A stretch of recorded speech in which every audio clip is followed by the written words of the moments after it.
The stream. Spencer starts the stream. Make sure it comes up correctly. It's being a little weird, so make sure it comes up correctly wherever. I'll be the maker, surer upper. Yeah, it's your role. Okay. No, well, the stream's... You've heard of fixer uppers. I'm the maker, surer upper. I'm going to share it. Okay. I did. Well, we're live. You want to share it? Yeah, I'm going to double share it again.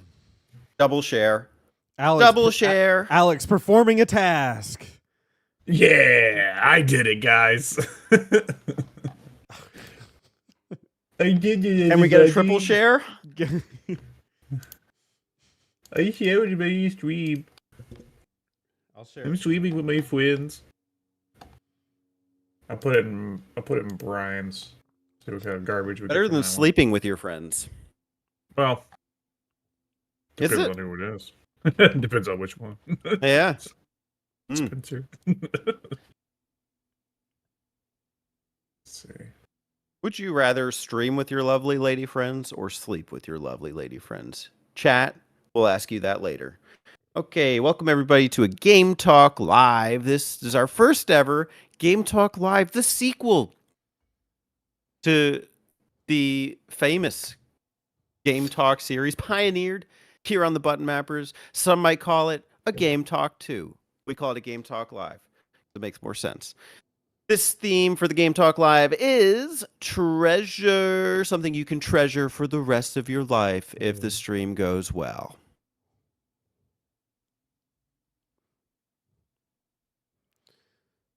Sure.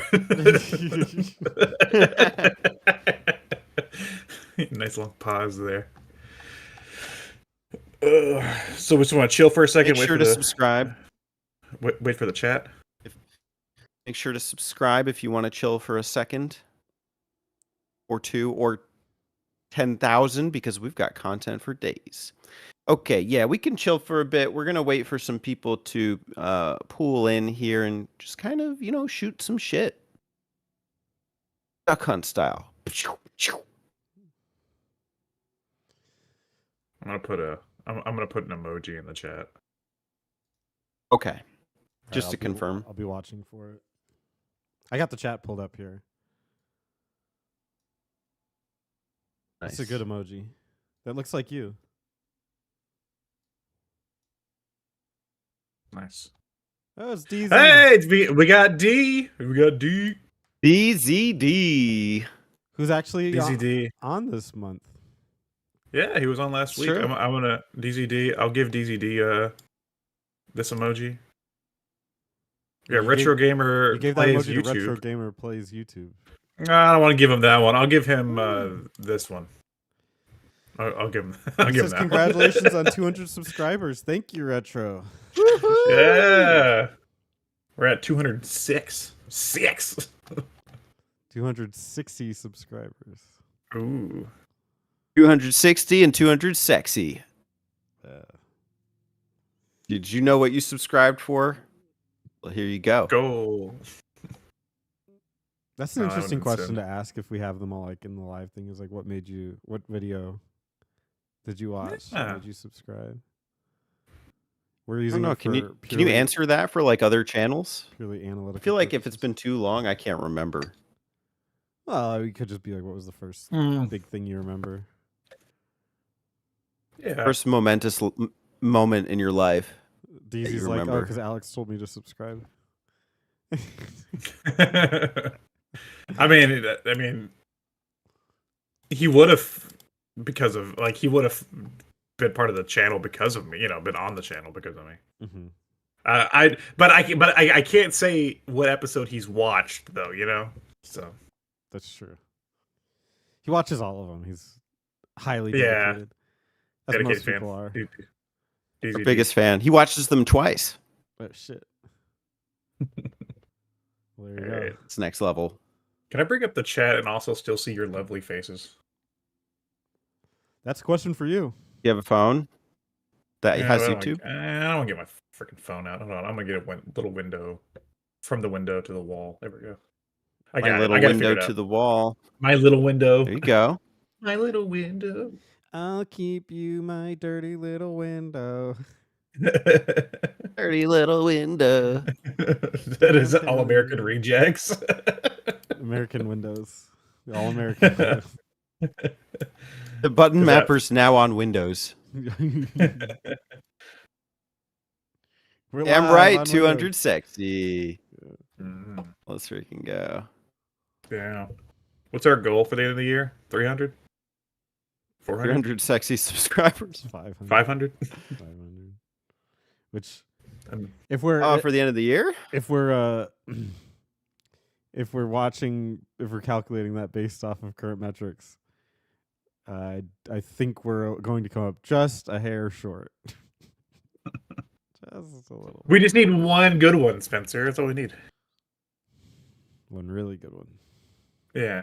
One really like- hot subscriber. That's all it takes. Oh, And one then it's really like hot a- video. a open One the floodgates. really hot video. That's all we need, Spencer.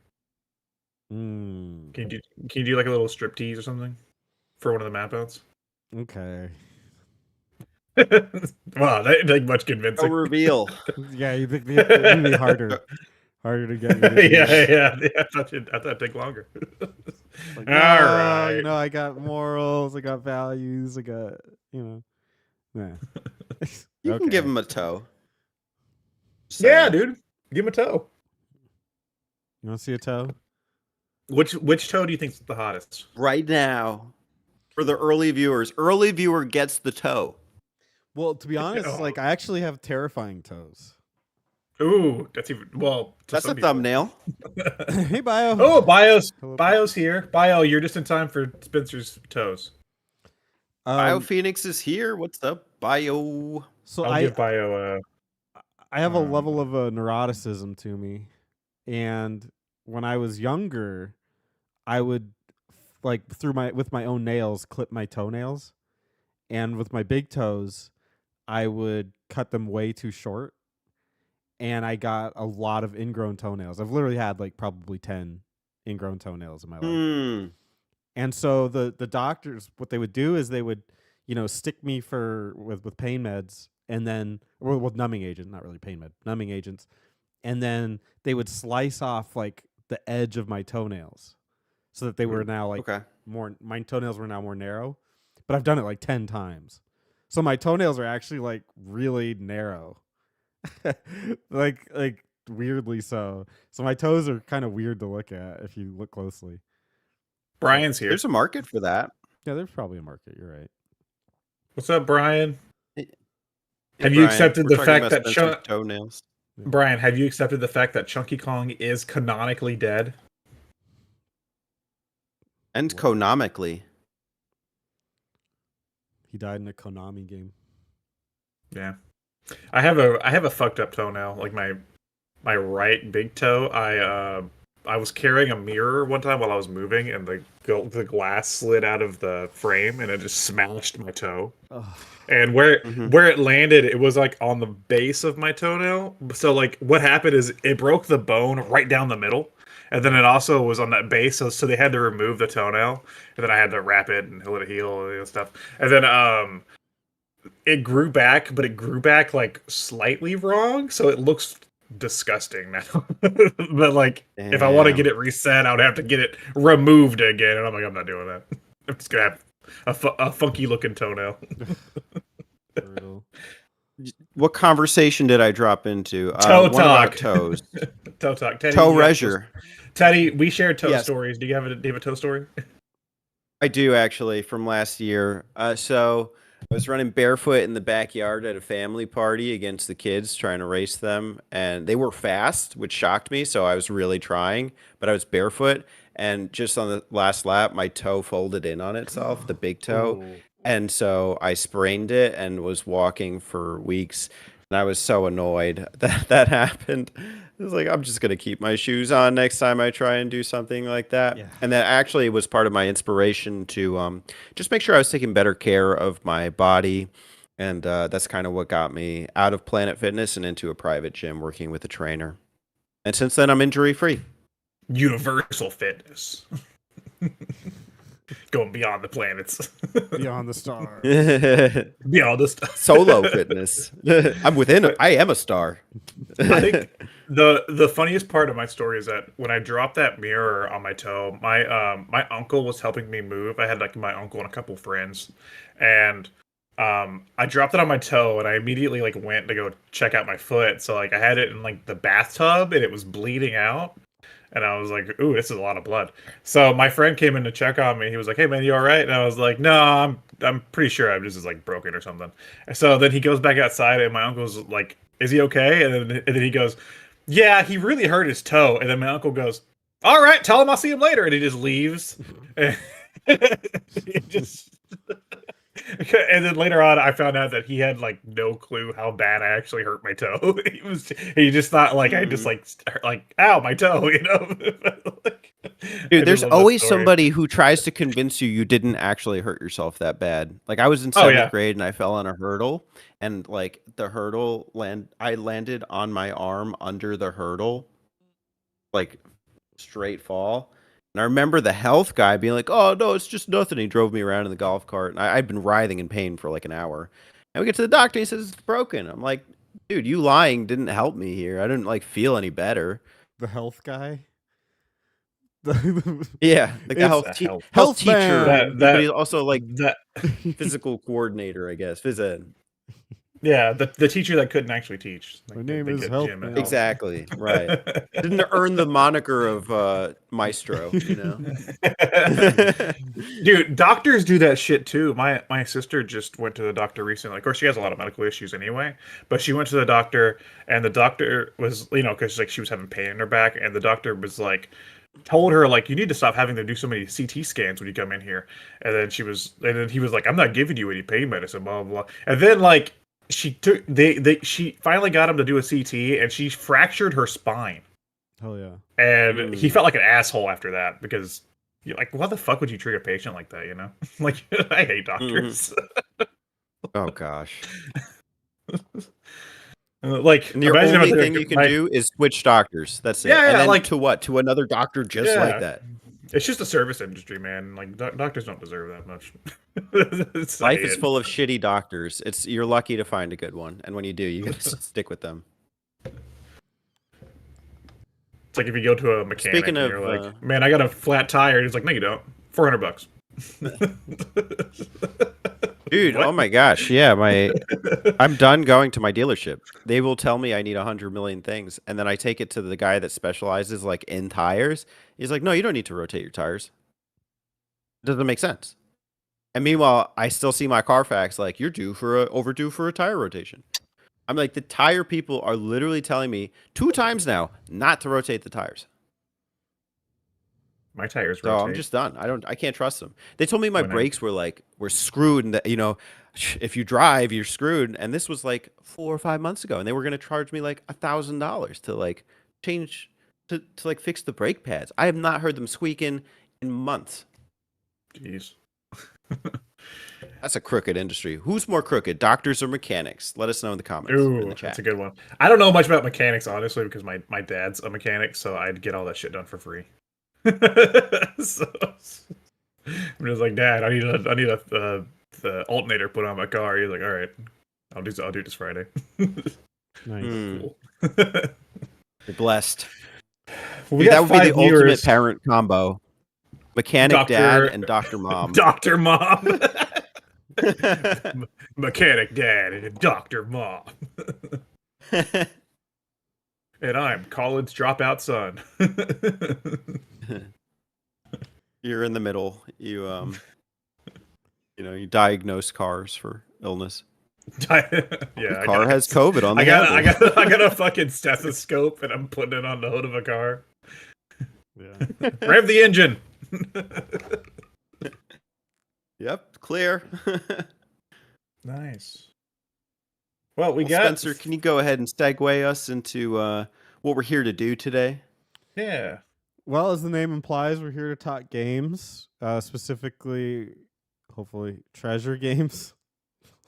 And we're celebrating Treasure, the game company. If you haven't heard of them, check it out. We'll talk about it. But we have 3 games to bring to you today, and we'll just talk about them. It's almost like a reverse Game Talk. If you've ever seen our Game Talk show, usually we answer questions that were on the game or on the last game talk. But this is live, so we're switching it where we talk about the games first. We'll chat. We'll ask questions about the game. So give us teeth or BS. That's the end. Anyway. Okay, whatever. But yeah, we'll talk about the games. Then we'll take questions about the game. So just queue up the questions and we'll get to them after. And then we'll repeat. We'll do it to all the other games. And then we'll just chat with you guys and see how that goes. It's completely experimental. We've never done one before. So we're just trying it out. And we're excited to try one live. So hopefully you enjoy it. Yeah. We've done live episode like twice, I think, but they weren't like game talks. They weren't really structured. So yeah, they were just whatever. There's the Button Mappers live. Yeah. Now it's a live game talk. And now we're dead. Just like Chunky. Brian's convinced. I have an empty chair. You know. Is that where Chunky used to sit? Not to make it morbid. Yeah. Looks like a wide That's chair. That's Chunky needs It's not one. chunky anymore. It's emaciated. Can you put something in the chair? It looks a little empty. You put like Squirtle or something in the chair. Want to see his tummy? Brian says Ooh. he's excited to be here, and I would be too. He's part of Button Mapper history, as is everybody that's in the chat. Brian is eating cornflakes right now. That's my guess. He has a bowl of cornflakes. No sugar on it though. Brian's going through his extensive NES library, trying to see what game he wants to thrill us with next. Ooh, I like that. He's going through the motions. Yeah.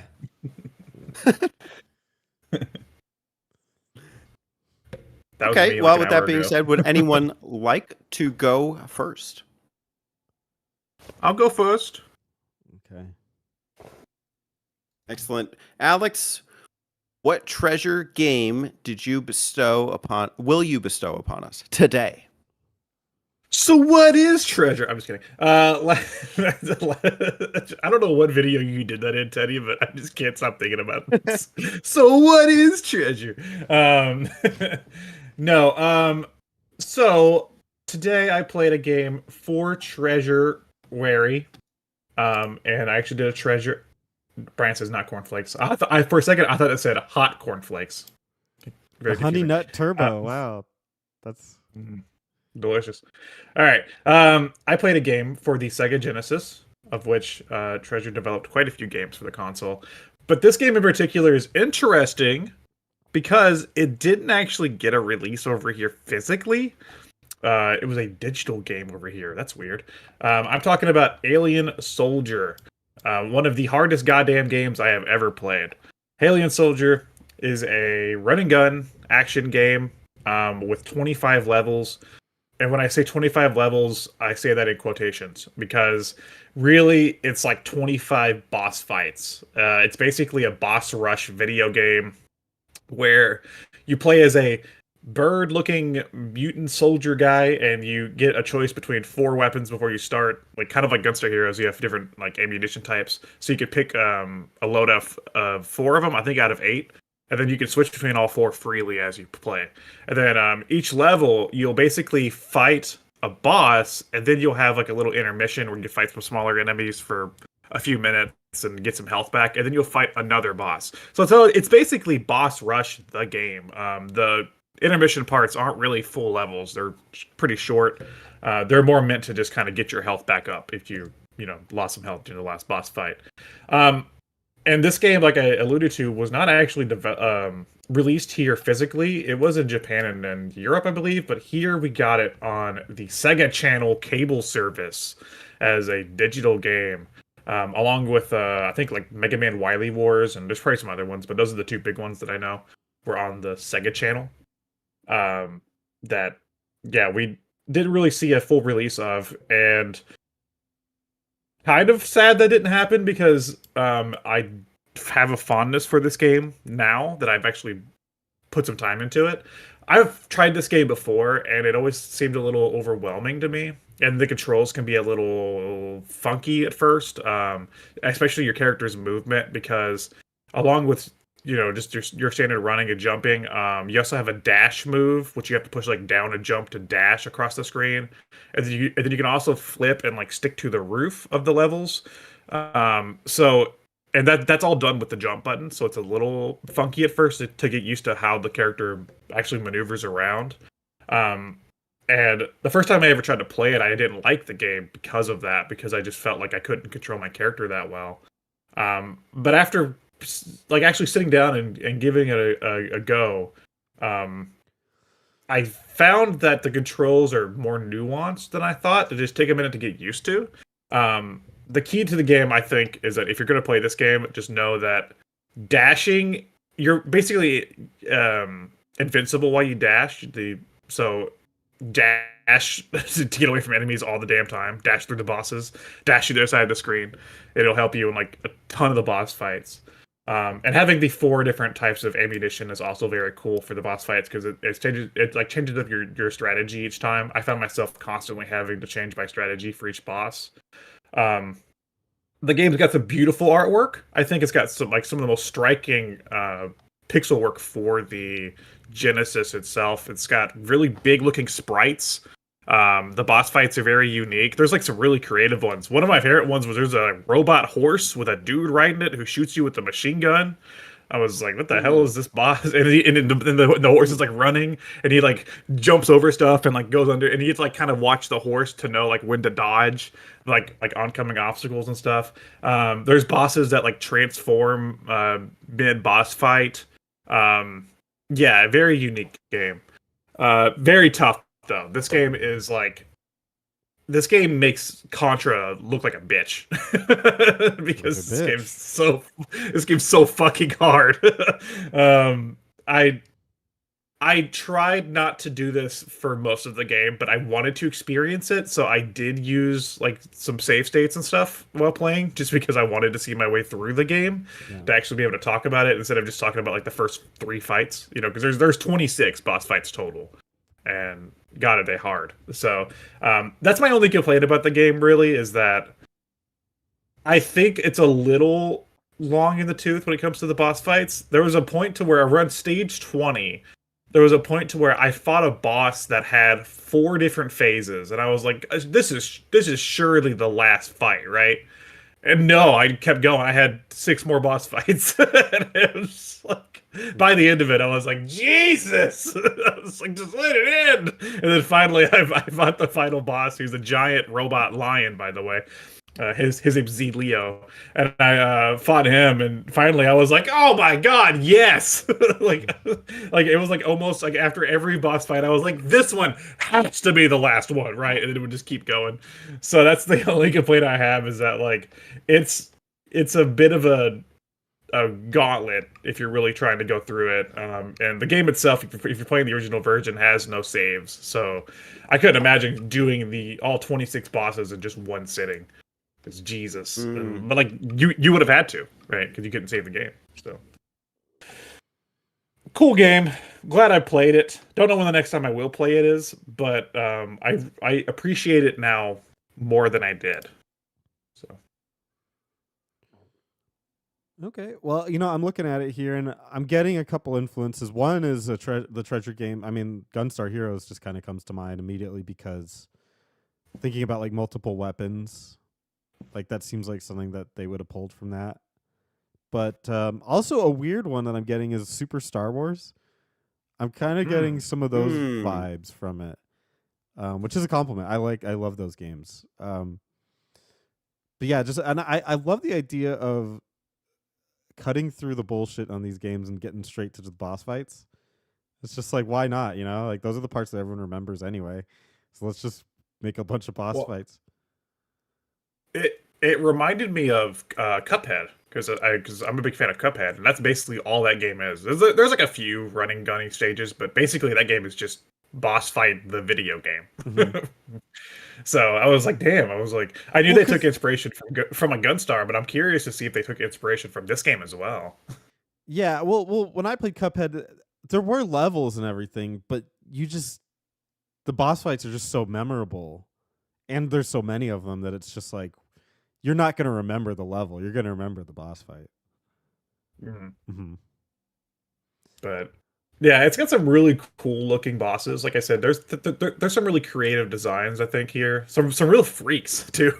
There's some bosses that kind of crawl on the screen, and I'm like, oh, what is that? What the fuck is What am that? I fighting? Yeah. Yeah. I see what you mean about that dash attack. It looks pretty cool, and I think this has that signature like visual impressiveness of a treasure game. And I think it's like pretty unique, novel. Like you look like an alien main character too. This like whole sci-fi aesthetic. How do you think this game fares and compares to Gunstar Heroes as kind of being like a treasure staple? I think Gunstar Heroes is more approachable, so I still favor that game more.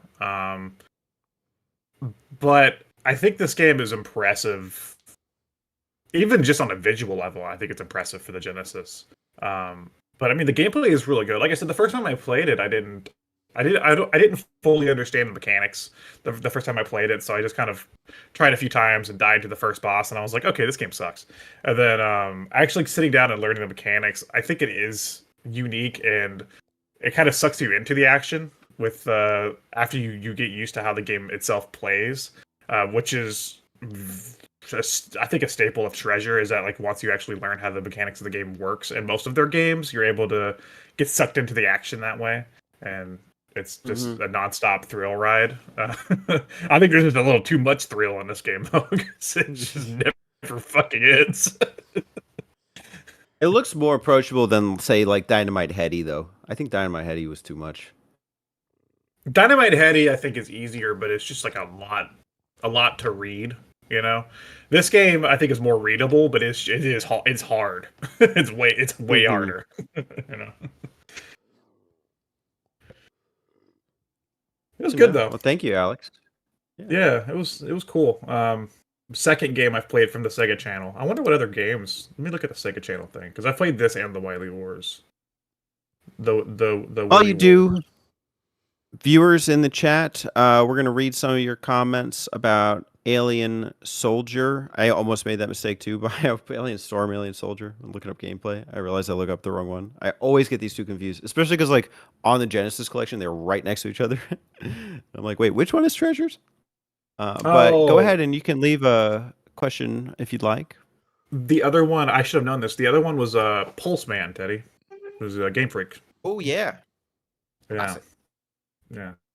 And then they had some other ones that also were just like regular Genesis games, but like Space Harrier and Eternal Champions, Bubsy 2, Aladdin. Like those are dime a dozen, but those three were only on Sega channel. All right, should we start reading comments? Yeah. They're doing the Alien Storm mix-up. Brian says, "Oh, I was always curious about this one." BioPhoenix says, "I do kind of like it, but it's not a top favorite." Yeah, I wouldn't put it at the top either. It's a game that I really appreciate. Oh, Teddy, I was gonna say, this game honestly reminds me a lot more. Not Gunstar Heroes. This game reminds me a lot more of Assault Suit Lanos, which is weird. With like the switching weapons and stuff, and like the big bosses. That's kind of what this game reminds me of. I don't have that much experience with the first one, but I've played a lot of Assault Suit Lanos too. So yeah, I was kind of getting those vibes from this game. DZD says the plot for this game is bananas. Ooh, hold on. Hey, wait, we broke the rule. You broke it, Spencer. You said banana. No, we're not doing anything sexual, so there's no safe word needed. Oh, I guess it's not. Spencer said the safe word. While Abort. Are you looking that up, Alex? Or bananas? Yeah, but okay. While you do that, Brian said that wolf boss reminds me of a boss from Contra Hardcore. I think Treasure developers helped develop. Oh, he erased it. Oh, yeah. I'm like reading it and then it's gone. He got embarrassed and he erased it. He must have realized that Chunky is dead. Chunky is canonically dead, Brian. Accept it. Oh my god! I take my question back. Spencer was reading my question, and I take it back. We'll never know what happened to Chunky Kong. There will be an empty seat in the house for him. Alex, do you have the plot? Yes, in the year 2015, so this already happened. The humans of A-Earth, whatever the fuck that means, have created genetically engineered A-humans capable of super intelligence and strength, as well as parasitic coexistence with machinery and animals, particularly humans. A terrorist organization known as Scarlet rose up within the race and sought to dominate the rest of the A-humans and A-Earth by locking the planet down and keeping anyone else out. During the height of Scarlet's power, an assassination attempt on the group's leader, Epsilon Eagle, is it? I think that's what it says. Epsilon Eagle, was carried out by a special force known as Scarlet.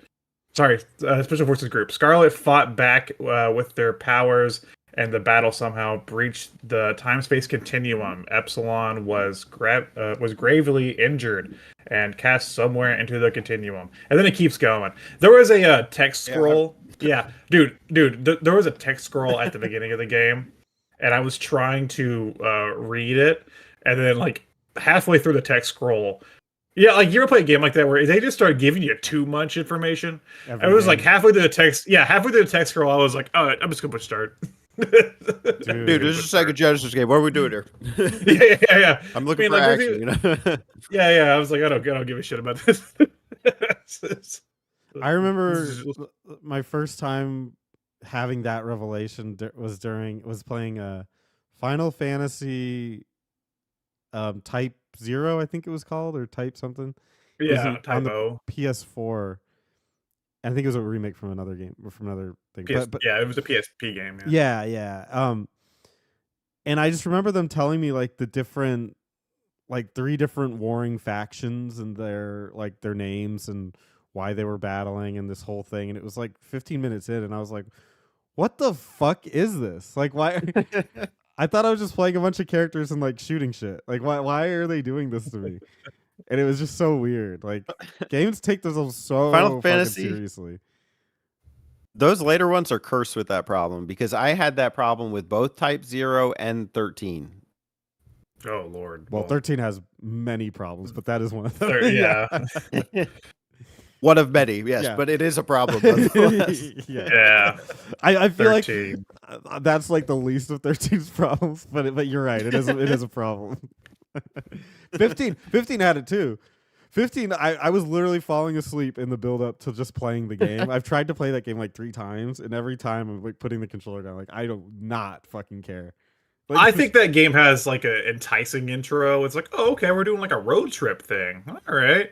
And then when they get to like the part about like the kingdom and like these and like this, I'm like, don't care. Like at this day and age, you're supposed to tell stories a little better. Like you can tell stories like in action, media res. You don't need to like bring me back to the beginning.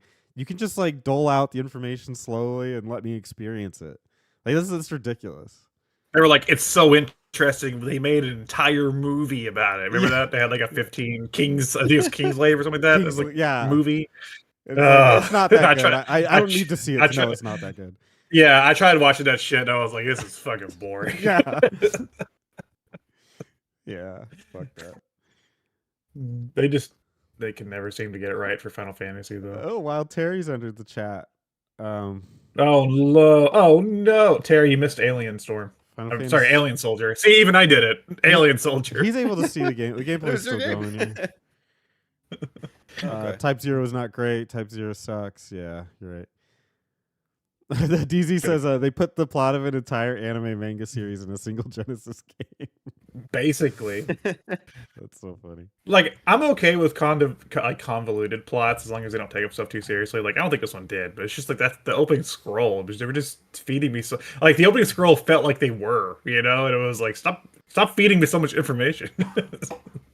Right. I'm sorry, I thought you said something about condom plots. Yeah, you sound like you were about to say condom something, which was funny. Yeah, I don't like You got condom me. plots. I'm always thinking about condom plots. Yeah. Well, safety first, Alex. I appreciate. What if that. it breaks? Banana. All right. Terry said Final Fantasy should have ended with 10. I kind of I'll agree agree. with that. I kind of agree. I like 12 a lot, so I can't. Yeah, agree but with I that. think after 10, they became like a different series. Like they were trying to do weird things with it, and it was just kind of all over the place. Gameplay. Yeah. I think.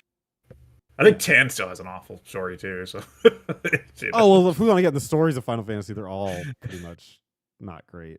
I think 6 is probably the best, but they're all What was the last? they all what get was the kind last of good one? Like nonsensical. 9 or something? Like 9's probably the last. 9's a great game, but the story, just like any PS1 RPG, just falls off the rails and gets bizarre. Yeah. So it's like if you look at the story from its entirety, they're all dumb. Like even Final Fantasy 7, it's just dumb. Yeah. I haven't played it, but I recognize the impact of 14. So The story's dumb. Like the story is just a way to get a bunch of Final Fantasy shit in there. It's dumb. It's a dumb story. sure. It's a fine enough MMORPG, but yeah. I'm not going to defend There you 12's go. story, but I just like 12's world. I think that's why I like 12 so much. Yeah, like they're all. I mean, not all, because 13, but there's several that are redeeming, like as games, but Mhm. like they're all just so varied and different that to me they should just made a new series. Like 12 is different, but it's good. 13 is there's some good qualities to it, but it's just kind of a mess. And then I mean 11 and 14 are just MMOs. So like they're like a completely different genre. And then 15 is a road trip with guys. I don't know why you'd play that, but there you go. And then 16 is a Devil May Cry game. So it's like like they're not really What are we doing here, folks? Final Fantasy games anymore. They should just they just stopped. I don't know why they Even on the PS1, it's so varied from 7, 8, 9. it's varied, but Just it in feels terms like of legacy. a cohesive like concept of like Genre. turn-based combat, like Yeah. action, not action, but like active turn-based combat. They all had that. They were different for sure, but at least they had that. But now they're like you play a Final Fantasy 16 coming from just 7, and you're like, what the hell happened to this series? This is No, I completely mean, different. even seven's a fantastic game, but 7 has a stupid story too. Well, I'm not talking about stories. I'm talking about gameplay. Like the gameplay Oh, itself yeah, is yeah, yeah. so different. Yeah. That's true. No. Oh well. Biofink says, as someone who dislikes MMOs, but I get it's not for me. Yeah, I mean, but that again, that's another reason they should have just Final Fantasy should have probably, like Terry's right, it probably should have just ended at 10. Like they clearly didn't want to make Final Fantasy games anymore, so just call it something else and make a great game. Yeah. Do you think they the would've only put it- Final Fantasy with a good story that I've played is 1. Boom. What story? It I mean, Exactly. it has like its own time travel story mixed in with it. That's kind of interesting, I guess. Yeah, it's like you end up being the prophecy or whatever. That's kind of neat. Get the 4 crystals. Aliens, alien soldier though. Go mining. What about that alien? Remember Yeah, that? Alien Soldier though. Yeah. Yeah, remember Alien Soldier? Yeah. Well, Alex, I think you get to pick. All who right. goes Well, thanks next. for Alien Soldier. Ooh. Yep. Spencer alluded to it. Take your pick. I get to pick who goes next. Guys in the chat, I want to know who should I pick, Teddy or Spencer, and why. I'm gonna let the chat decide for me. But make sure you say why. We want to know your reason. Yeah, make sure you say why. If you just say Teddy or Spencer, I'm not counting it. Yeah, you have Terry- to give me a reason. Or explanations get an extra vote. Terry says the only reason why Square Enix still releases Final Fantasy is because the brand name is so big and well known that it generates easy money, and that's 100% correct. Terry's gonna be ranting. Terry's gonna be ranting about fucking bio. You gotta give me why. Terry's gonna be ranting about Final Fantasy for like the next. Yeah, we Terry, you have to give me why. we pulled the string. I'm not. Those don't count. We pulled Terry's string. We and need now a he's- thorough analysis, an explanation. The first person to give me a why gets it. Okay. Terry gave me a why, so it goes to Teddy. It's because Teddy seems to have the most Terry. interest in treasure games. Wow, look at that. Yeah. Let's go. Okay. So I played Resident Evil Revelations back in the day. Jill Valentine. It's a spin-off of the Resident Evil series. Spencer, I'm fucking with you. I didn't pick a fucking Resident Evil game today. Well, tell me what it is. I'm trying to pull up the footage. I'm in the process of playing Control. I don't quite have control over it. Double fuck. Just tell us what games you are playing. You got me, Teddy. Now, what game was it that you picked for Game Talk, so I can put it in this YouTube thing? Okay, Spencer wants me to play a treasure game, so I played a treasure game. I played Radiant Silvergun. There you go. Put it in the video. Let's go. So what is Radiant Silvergun? What is treasure? Okay, let me compose myself a little bit. Let me know when you're good, Spencer. I got it. All right. I hope you enjoyed my bit. Glorious. It was a good bit. I give it an 8. 8-bit. 8 out of 8. Bit. 8 out of 8-bit. All right. Hold on a second. I just want to make sure I'm not. And Bio said, because I know that my game is going to be something out there. I don't know why you think that. I'm a pretty on the rails guy, but I will say that my pick is inspired by you. On the rails. Was that a hint? No, Bio. My game Foreshadowing is inspired by you, Alex. No. Sin and Punishment. No. The Phoenix Rises. It's it's Bleach. We're getting Bleach. Oh, Dark Souls. Are you gonna bleach me? Clorox. Okay.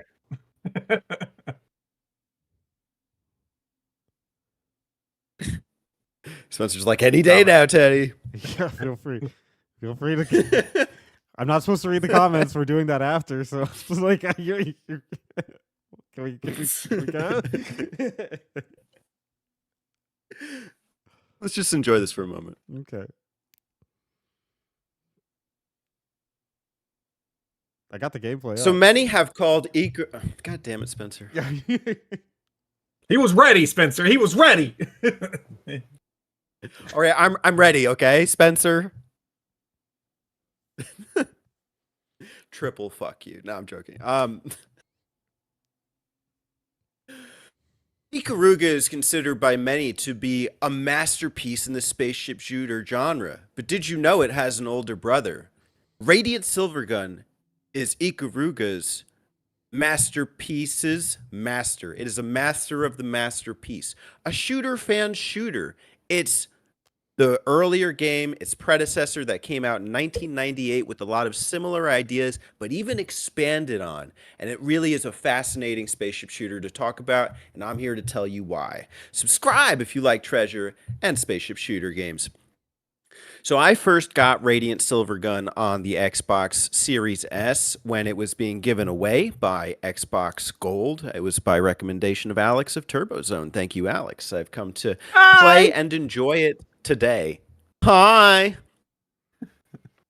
So Radiant Silvergun is really fascinating. It's got a very unique combat system in that you are chaining attacks based on the color coding system. With Ikaruga, it was black and white. With Radiant Silvergun, it's red, blue, yellow, or red, green, yellow. I think it's red, blue, yellow. And that is one element of mechanically what makes this game so competent. The other is the combat system. So every button on this Xbox controller signifies a different type of attack that you can do. And it also has RPG level up mechanics. It's just all of these really fascinating ideas. I don't have the 3 types of firepower, but basically one is, I think it's called Vulcan. It's a straightforward firepower shot, but if you combine it with a different button, it will shoot backwards. The other is a homing attack that is a bit weaker, but as insinuated, it can hit any enemies that are targetable on the screen. And then the last one is a horizontal shot, kind of like a horizontal, it's like a 45-degree angle shot on both sides. And it's pretty powerful, but it comes up in certain contexts where you have to fire in those angles. You're going to need to master the way that you play this game and play it multiple times. There's a couple modes to play on the Xbox version. This originally came out on the Saturn as a port of the arcade game in 1998. I think it was like 2010-ish when it came out on the Xbox. And the reason is that, as with most treasure games, Radiant Silvergun is hard as balls. It is harder than balls. It is the hard shaft. Be ready for it. So what you need to also bear in mind is that you have a sword. The making of many great spaceship shooters, you also have a sword. Why? Well, I don't know a single spaceship that has a sword in real life, but I love that it's a part of the genre. It adds another element of something that you have to balance. And there are certain types of bullets that you can swing away with your sword, and you bring them in to charge them to use the hyper sword, which gives you moments of invulnerability, which you're going to need. I'm going to be upfront here. You probably will not finish this game. It is so hard playing on arcade mode and story.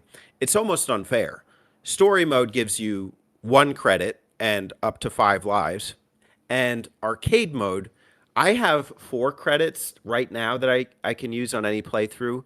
Previously it was 3, so I think the more that you play it, the more credits you unlock. And I can set up to 10 lives. I played this game with 4 usable credits and 10 lives, and I got to what I think is the third to last stage. I got through, and okay, so the way it works is you start on stage 3, and it goes A, B, C, D, E. And then you can pick your path, stage 2 or stage 4. And that one also has a A, B, C, D, E.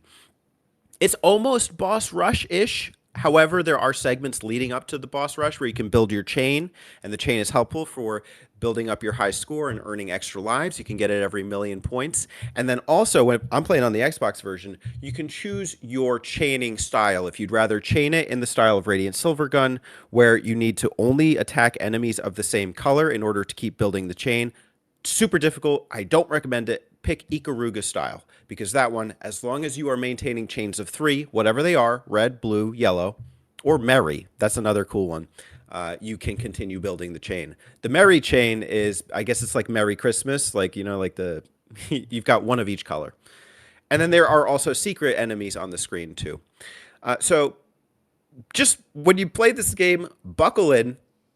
Have fun. It's an experience. It's a beautiful experience. You know, it reminds me just like visually, like a spectacle. Like I think of like how the camera can kind of rotate sometimes with certain bosses. Like there's this one centipede boss where like that was happening. Really cool. I hope to earn another credit so I have a chance of at least getting to the last or second to last stage. I've put a good 3 hours into this game total. I would recommend switching between story and arcade. The benefit of playing story mode is that your level up progress saves, so you can go into the next time you play that save file with the higher power of that weapon.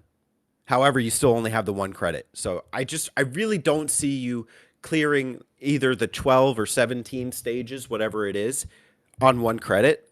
But it's fun to just kind of get the hang of and to kind of breeze through when you're like, Vulcan is just like taking up the entire screen. So when you kind of play around with it, that's when I think you can go back to arcade mode and have a decent shot, literally and figuratively. So I've heard of this game, but I way more had heard of Ikaruga. Why do you think that is? If this game is like Ikaruga but better. Better is qualitative, and I think that's up to interpretation. It's more complex. I think it has the makings of Ikaruga, but seeing as how spaceship shooters can already be kind of too difficult for people, I think Ikaruga is a more approachable, complex game, if that makes sense. I think Radiant Silvergun is for those who feel like they've mastered the masterpiece. I'm sorry, not Ikaruga. I feel like Radiant Silvergun is for those who feel like they've mastered the masterpiece that is Ikaruga. I think it's just too much. It's daunting. It's really daunting, but it's so much fun. It is addicting to kind of come back and keep playing and keep getting better and really feel that level of progress. Yes, I made it further. Yes, I took down this boss. I didn't lose a life here. And then also another thing to consider is that Radiant Silvergun was import only back in the original era. Ikaruga was one of the earlier, I guess you call it home ports of the arcade game in 2001 to the GameCube, and lots of people had a GameCube, so lots of people had played Ikaruga in that way. So there's that aspect to it as well. Yeah, I was gonna say platform. I mean, Saturn, especially here in the U.S., definitely wasn't as popular as the Dreamcast or GameCube. So I guess more exposure for Ikaruga. Okay, that makes sense. I have read, though, that despite that fact, a lot of people were importing it and hailing it as one of the greatest spaceship shooters ever made at that point in 1998. Where do you put it as a spaceship shooter guy? Because like we talked about Ikaruga, and it wasn't really the best when we talked about it in our video that I don't think has come out yet. Spoiler alert. But where would you put it in terms of all the shooters out there?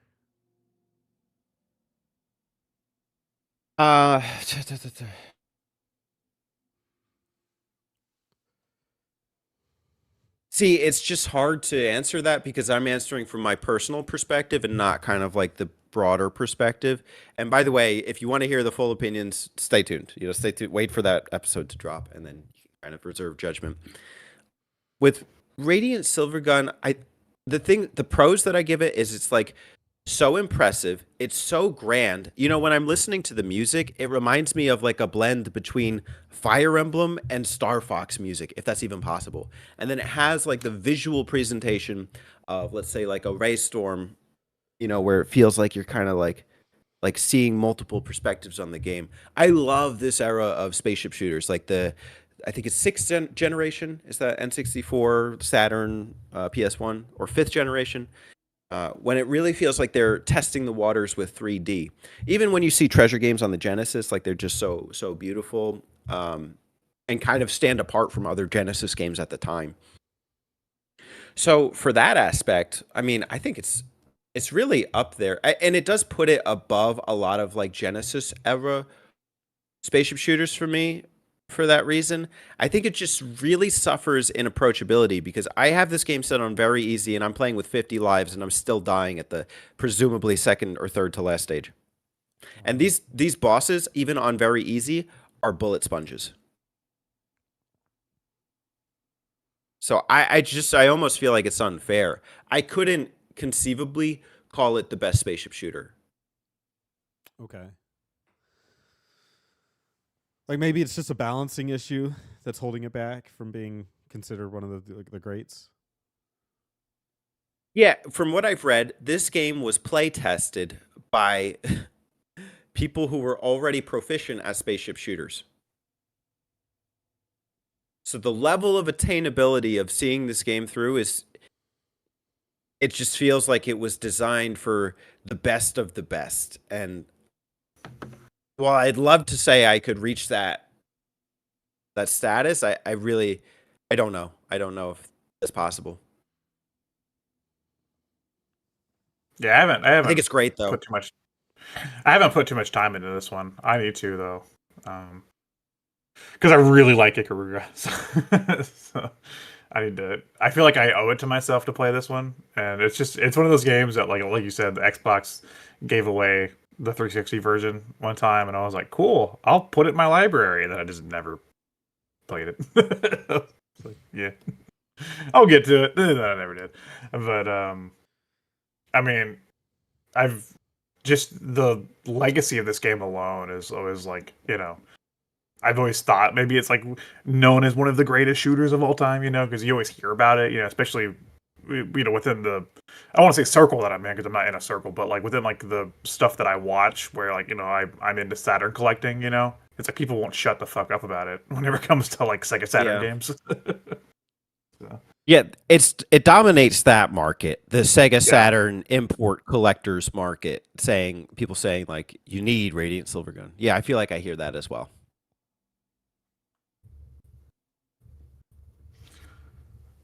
Good luck though. You'll need it. And determination and willpower. Thank you. Strong ass Vulcan. Thank you. That's the pumpkin from Banjo. I was doing Beetle from Wind Waker. Thank you. And then you buy something on the ship.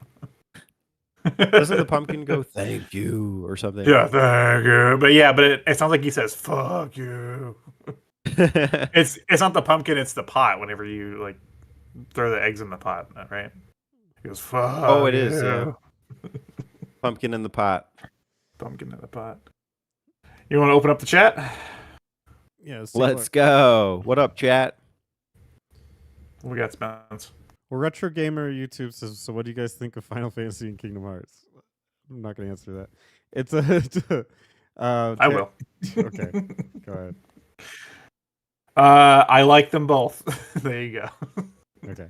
Terry says, Thank you. It's yeah, they're talking about your sword thing where you said you didn't know of another shooter that had a sword.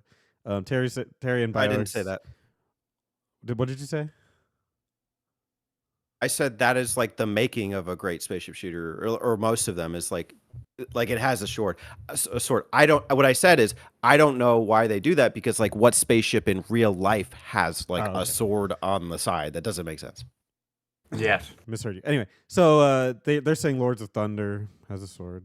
I don't know what that is. Spencer, you know. Oh, okay. Lords of Thunder. Lords of Thunder. Spencer won't Classic- shut the fuck up about Classic Lords of game, Thunder. Lords of Thunder. Anyway, so then they said if the guy Terry says the guy who got further through Super Darius than I did says this game is hard, I will definitely take his word for it. And the only treasure shmup he's played is Sylphie the Lost Planet. And then he said what I think gets the award for the nerdiest comment of the day. Says, also, wasn't the music for this game composed by Hitoshi Sakimoto? It's like, yes! Hitoshi Sakimoto. I don't know. Yeah, Dude, let me check. classic. Well, he's listed Yeah, on it is. Wikipedia. So. Sick. Yeah. That Oh, he guy. did Final Fantasy Tactics. There you go. And 12. Cool. Oh, he did 12 Crossover music? of the day. Yeah. 12 is a great music. All games I play on There you mute. go. All right, let's see. I would not. BioPhoenix says I would not rank it that high, but it is good and impressive. They're talking about the music thing. Bio says I liked Sonic Wings special on Saturn better. Same with Don Pachi. Huh? Eh? Huh? That's a shooter. Oh, okay. I like your reading Saturn title, Spencer. Keep it up. Eh? Oh, Malta's here. What's up, dude? He says "hape" because you put a P at the end of it for some reason. So Hey, hape. Pikmin. Who the hell is Satoshi Sakamongo? Yeah, I don't know. Yeah, you tell me. He's no James Hetfield, I'll tell you that much. Yeah, that's true.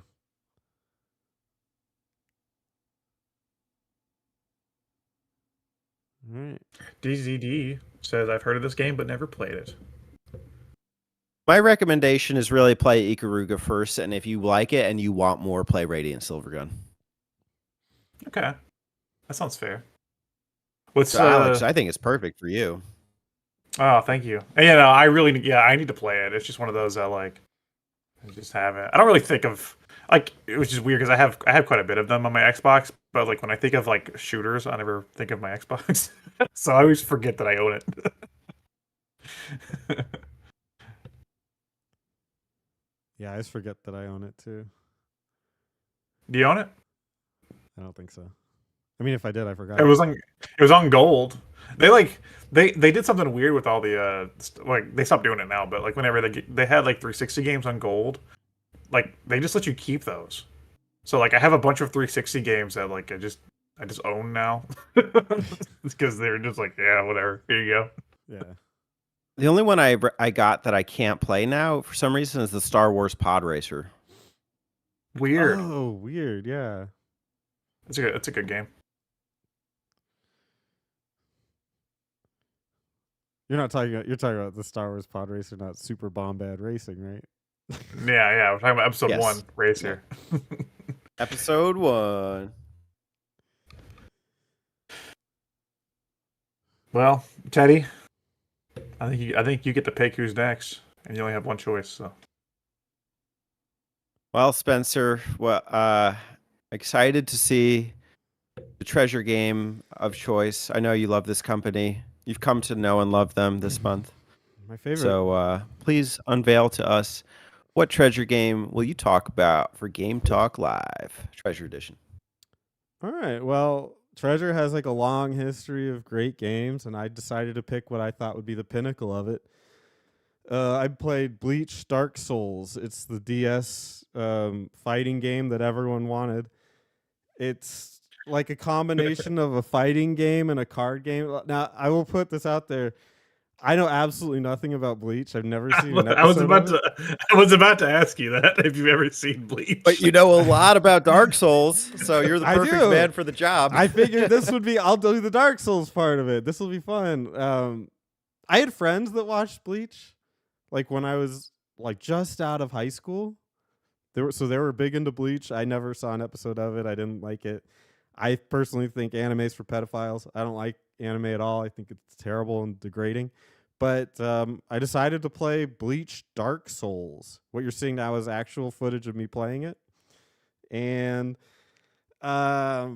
it's weird. It's like a combination card game with a fighting game. So you play it as a fighter, but you can augment your abilities and like little boosts of energy with cards that you have. And you can have, at least when I was playing, you could have 10 cards that you draw from at the beginning of the fight with a total of 15 in your deck. So there's just an element of randomness to it, but obviously statistically you can generally get what you want out of your build. I'm sure it gets more complex as the game goes on. I obviously didn't play it that much, but I was just trying to get a taste for it. And fighting games on the DS are kind of weird just because they don't they try to implement the bottom touchscreen a lot, which is, I know they were like probably told to do that by Nintendo. Like like we need you to use the gimmick that we've created, so they were kind of forced into using it. But it's weird because like in typical fighting games, you would input a command to issue like a cool move or a super beam or whatever. And these, I'm sure you can still do the commands, but they're on the bottom screen so you can just touch them. I remember that when the 3DS came out, that was like the Street Fighter thing too. Is you could just touch the thing on the screen, and it'll do the command. I don't know how I feel about that. I'm not a fighting game player. I'm not a fighting game enthusiast. Part of me thinks that that's a really cheap way out of not mastering the game and just almost like a cheat code. But the other part of me is like, honestly, when I was playing fighting games, I would never hit combos. So it's like, do I not ever do combos, or do I do them in a really cheap way? And I don't really know the right answer to that. don't really have a dog in the fight because I don't play fighting games. But I think that's an interesting question that fighting games, I'm sure, fans have more nuanced opinion on. When I'm be curious to hear what they think of that.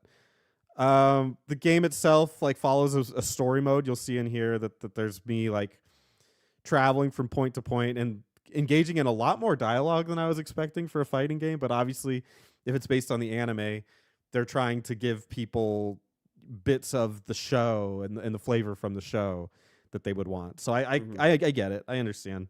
I didn't know anything that was going on and didn't really care.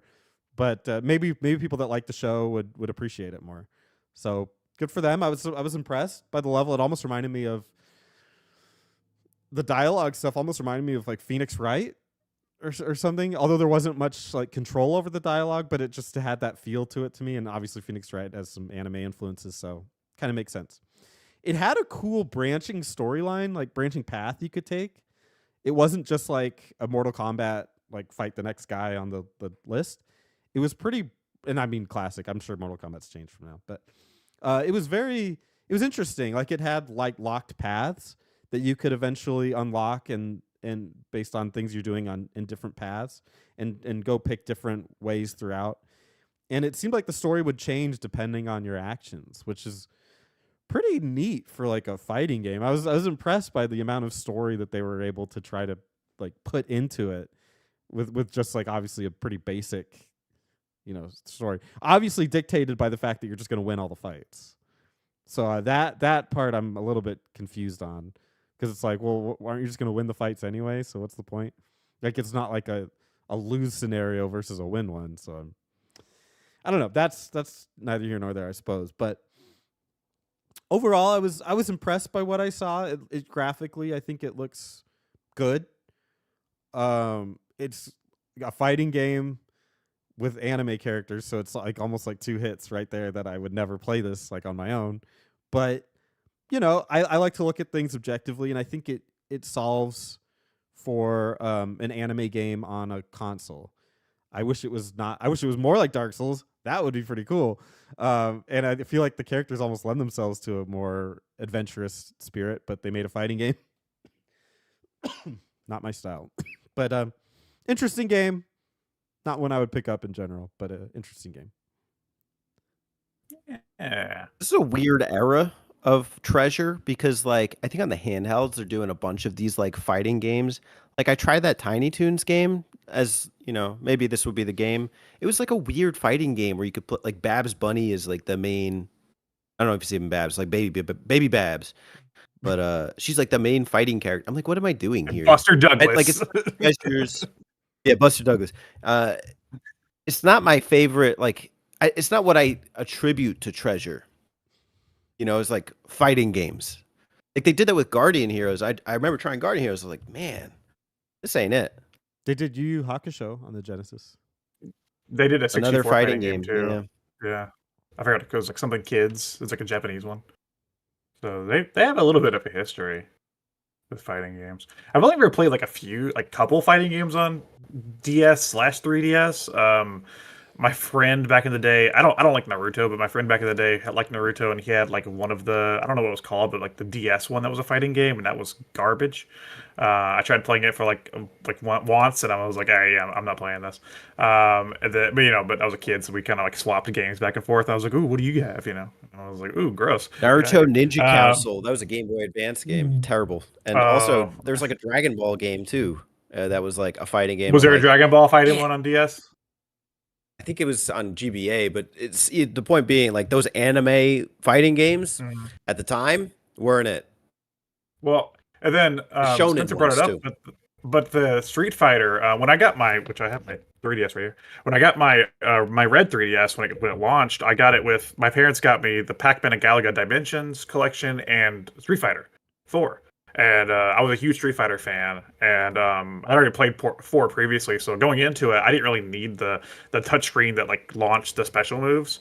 But that version was so annoying to play online because you could tell who was just jabbing the fucking touchscreen, just pushing all the special moves on the touchscreen.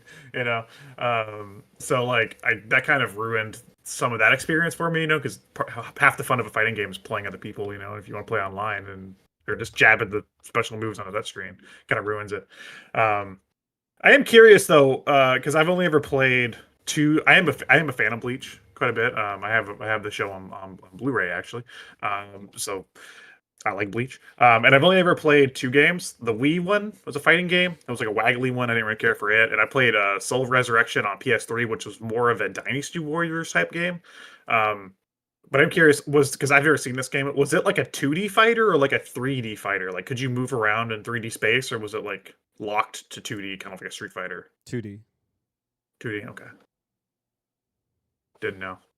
Because like sometimes like a Tekken or something, you can like sidestep, So, didn't know.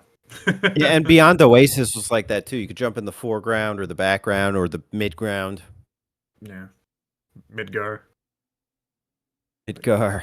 Back to it all comes back to Final Fantasy. Is there a sign here? Final Fantasy month. When you first boot it up, they give you this like long tutorial about the card system, and I was almost like, because I literally did 0 research on this game when I downloaded it, and I bought it from my local store and then recorded it on the original hardware, but I thought that for a split second I was like, are they going to make this a card game? And like, that's kind of cool. Like, I'll play that. And then it was definitely not a card game. So I was let down. Yeah, the only other game unique. No, go ahead. Sorry, go ahead. Okay. The only other game I've played like that mixes card and action is Spencer's favorite game, Kingdom Hearts Chain of Memories, which was a GBA game, which also got a console version. But the GBA one was like, you mixed like active 2D battles with card commands, which it's very hard to like wrap your brain around at first. So like I couldn't imagine Kingdom Hearts weebs fans, you know, like the teenage girls that fucking like love Disney playing Chain of Memories and being like, that makes sense, because it doesn't. So I'm kind of that you saying that for Dark Souls kind of puts me off from wanting to try it, because having card mechanics in a fighting game does not sound fun. They were literally just things you could touch in the middle of the fight to like give yourself.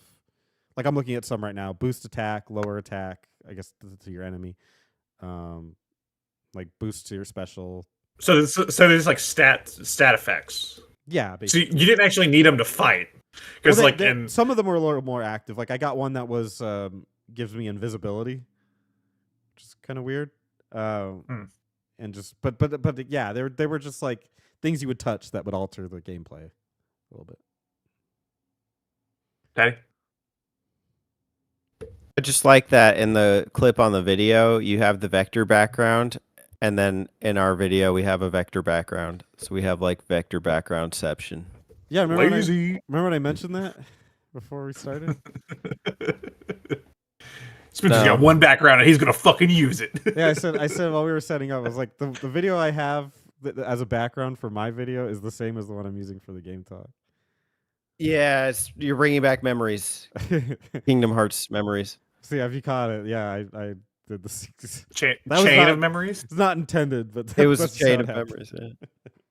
Yeah. Yeah. Well, there you go, Bleach Dark Souls. I'm glad you did not turn this into like a secret Dark Souls review. Should we hit the comments? Hit him, dude. Yeah, half of them are probably worth skipping. Oh, hold on. I mean, there's a lot of comments in here. What the fuck? That's Terry going off. You- Terry's popping you set off. off a chain. I'll just say when you call out anime. Okay, Terry says I'm an anime fan, confirmed. Bio says I picked a true man's game, which is true. Spencer loves anime. Malta says now he's pretending he never saw Bleach. Teddy says anime. Everyone thinks I'm a closeted anime fan. I guarantee you I'm not. It's how much you hate on anime, and it makes you seem, you know, like, oh, I would never like that, you know. Okay. You gotta stop. and that you picked self-selection, like you picked one for today. Yeah.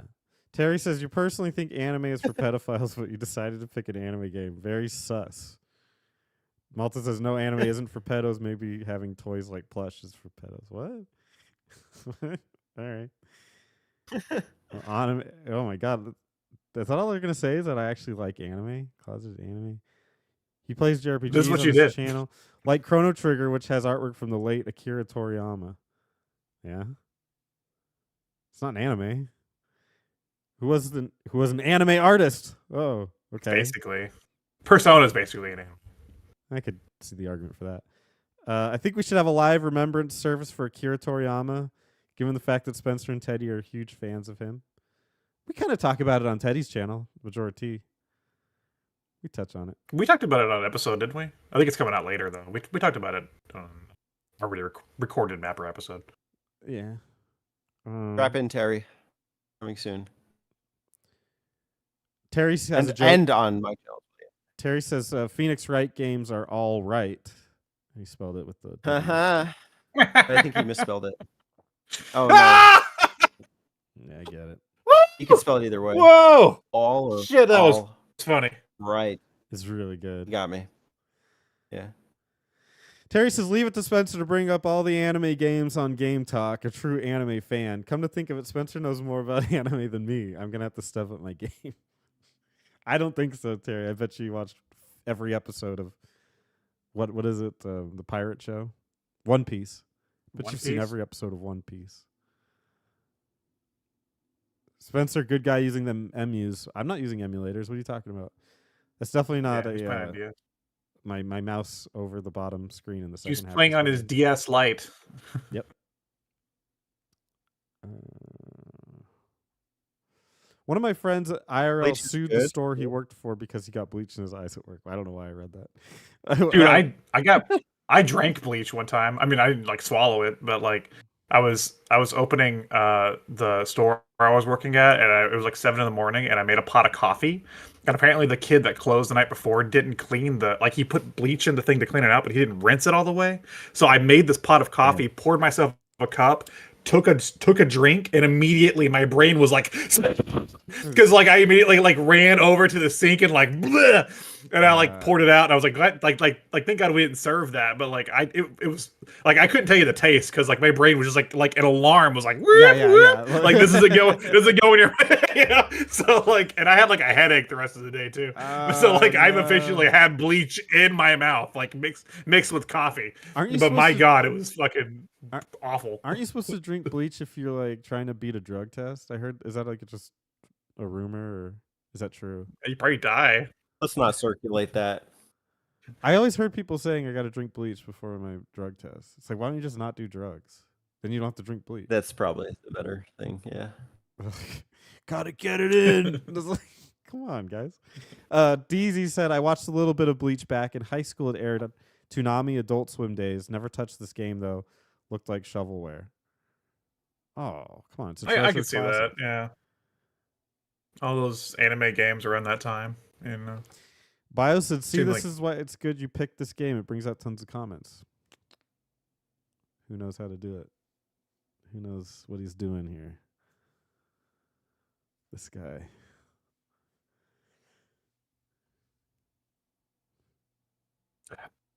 Okay. This guy right here. moving on. Moving on. Yep, we got it. This guy. Okay, yep, that one. Brought out a lot of pedophile comments. Amazing. This guy. All right, so what are we doing next? Nah, we're just gonna Is that it? open the floor. Yeah, we're just gonna. I guess, guys, this is game talk but backwards. I guess we're gonna do like an open Q&A. Probably need some ground rules though, right? Like no spamming. If you just start leaving a treasure shit ton too. of questions. Yeah, Yeah, yeah, treasure. Try and leave us related, treasure maybe. questions. Don't ask a question if we haven't answered another one that you've asked. Yeah. Don't be leaving 5 million questions, or we'll have to like. We can like moderate, right? Something. Yeah, you can't ask a question until your question has been answered or skipped. Yeah. So. I reserve But the right once to we skip. once we answer your question or skip, you're free to ask another question. How about that? It's fair. Yeah, and we may stop it at any time and switch the script. Just saying. A and Q. Yeah. Since this is all backwards. A and Q. A and Q. We'll ask you the questions. Yeah. Very exciting. And An th- Ankh. We don't think they should be treasure. They have to be treasure related, right? Like that's. Whatever. I mean, sure. Sure. It's fine. Just don't make them stupid. How about that? Whatever teacher told you that there are no dumb questions lied. I know. I hate it when I Just hear wanted that. to It's like boost there's your plenty of dumb. ego. I could think of 50 dumb questions like off the top of my head. There's so many. Yeah. Is this a challenge? Yeah. Dude, challenge accepted. Vi Phoenix asked Teddy, "Will you play Silhouette Mirage on PS1?" I gave it to you. No pressure.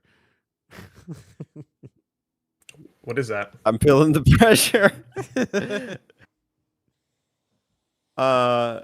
Yeah. What is it? PS1 game. Well, I gleamed that much Yeah. from the question.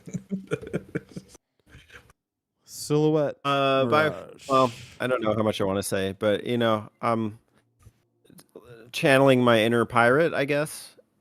So, and one of the areas that I go yar the most right now is for PS1. Silhouette Got Mirage is a 2D action side-scrolling video game developed by Treasure and released in Oh, okay. There we go. 1997. The game's primary mechanic is two opposing attributes, Silhouette and Mirage, and the way they are able to cause damage to each other. That's the premise for Ikaruga. Oh, it's the precursor. Shina Yeah. features as the female protagonist who is able to switch between these attributes at will by facing either left or right on screen. First published on the Saturn in 1997. Treasure is like a weird they really loved working with Sega, didn't they? Yeah, they like Sega hardware. There you go. He likes Never Sega did. hard. Oh, who doesn't? Doesn't like that Up hard. I like until my Sega's Sega. death. I guess I like my Dreamcast Sega nice and didn't hard. really- Well, Ikaruga. Ikaruga and Bangayo were Dreamcast. True. Right. Yeah. And N64 for Bangayo. Yeah. Bangai. Terry asks, what is your favorite treasure chest aesthetic design in a video game?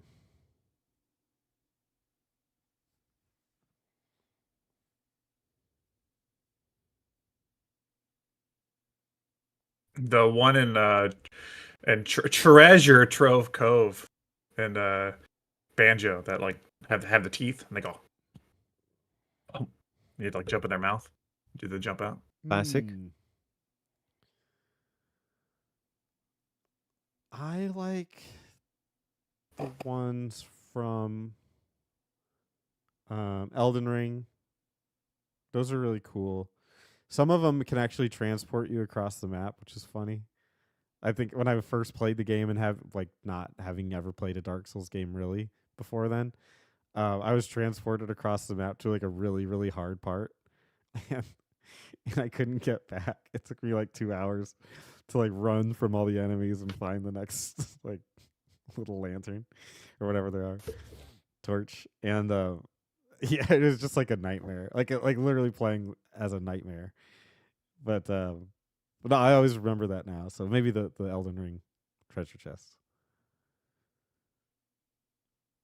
I like Game Boy era Zelda treasure chests. I think like Link's Awakening. It almost looks like a suit or like the undershirt for a suit and a pair of red shorts. Let's see that. Well, treasure chests Yeah. hold a special place because they're always like you're always excited to see them. So it's Not when it's a canna box. Well, that's yeah. I like it when they play Yeah. that trick on you. It was like a mimic. Yeah. Yep. I think what it was. There's like a mimic type thing in Banjo, right? Oh, the Jinjos and Tui. Those are kind of mimicky. They like attack you. Oh my God. BioPhoenix asks, have you ever heard of Treasure's Stretch Panic? It's wild. Let's look it up. That's what they call me in bed. Stretch panic. Okay. All right. Okay, Alex. Short answer, no. Long answer? No. Stretch Panic, known as Freak Out in Europe and Oceania, whatever that is, and Hippolinda in Japan. Atlantis. Is The a pl- mermaids culture. It's a platform game designed by Treasure. It was a landmark title for the developers. It was their first game to feature movement on a 3D plane. Prior to Stretch Panic, they had been a developer of 2D titles. It's on an airplane. This game revolves around a 3D plane. girl named Linda who has the power to pinch, stretch, and bend objects and enemies with a magic scarf as she battles Like her. pinch. Oh, it's Mischief Makers. I like that pinch is the first verb. Pinch. You could pinch. If you get pinching.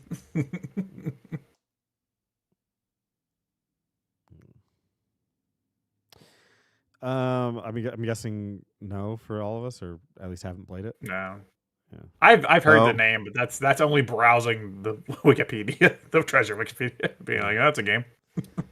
The treasure chest in Wario World is pretty cool looking. Also made by Treasure. There you go. Yeah. And the treasure chest in Ocarina of Time with the boss keys look awesome. Yes, they do, and they're always exciting. DZ has a question. What treasure game would you like a sequel for? Not a spiritual successor, but a full sequel. That's interesting. No. Mine's Wario World. Derry just mentioned it. But I think that's a really cool game that had a lot of potential that's like kind of left obscurely on the GameCube, and I think that'd be a cool one for Nintendo to dig up. do something with, like another 3D Wario beat 'em up. Okay, is it a beat 'em up? Is that what that game is? Yeah, it's a it's a hybrid beat 'em up platformer. Okay. Most of the game is beat 'em up, but there are good platforming sections in it, and like there are also bonus rooms. Do you remember the bonus rooms in Sunshine that were kind of like platformy based, where it's like that They were kind got of rid like of most of the level design. yeah, they were kind of like Galaxy. Wario World also does that with some bonus rooms where it's all platforming based and stuff, and it's pretty cool. It just seems like it's not like a as exposed Nintendo game, so I would like some sort of follow up for that, or even just like a port or something. Nintendo, like it seems like that's a game they've just kind of let die. Don't talk about it. I'll go Bangai-O because I still have never found like an approachable way to play this game. It's always been an expensive, rare game, even the American versions, and they've never ported it like anywhere. They had a DS game, but it's not developed by Treasure, and it's oh no, that is actually Bangai-O Spirits. I take that back, but that game is not. I don't know. That just feels like a bunch of micro games. It doesn't really feel like an iconic shooter, which I think that Bangai-O kind of has that reputation. So that would be cool. Bleach Dark Souls. No. Yeah. Needs one. Okay. Kaduse asks who up mapping they buttons right now. There's no question mark. Hey, could you say you apparently because you're here with the Button Mappers. Welcome to the stream. Who up mapping they buttons right now?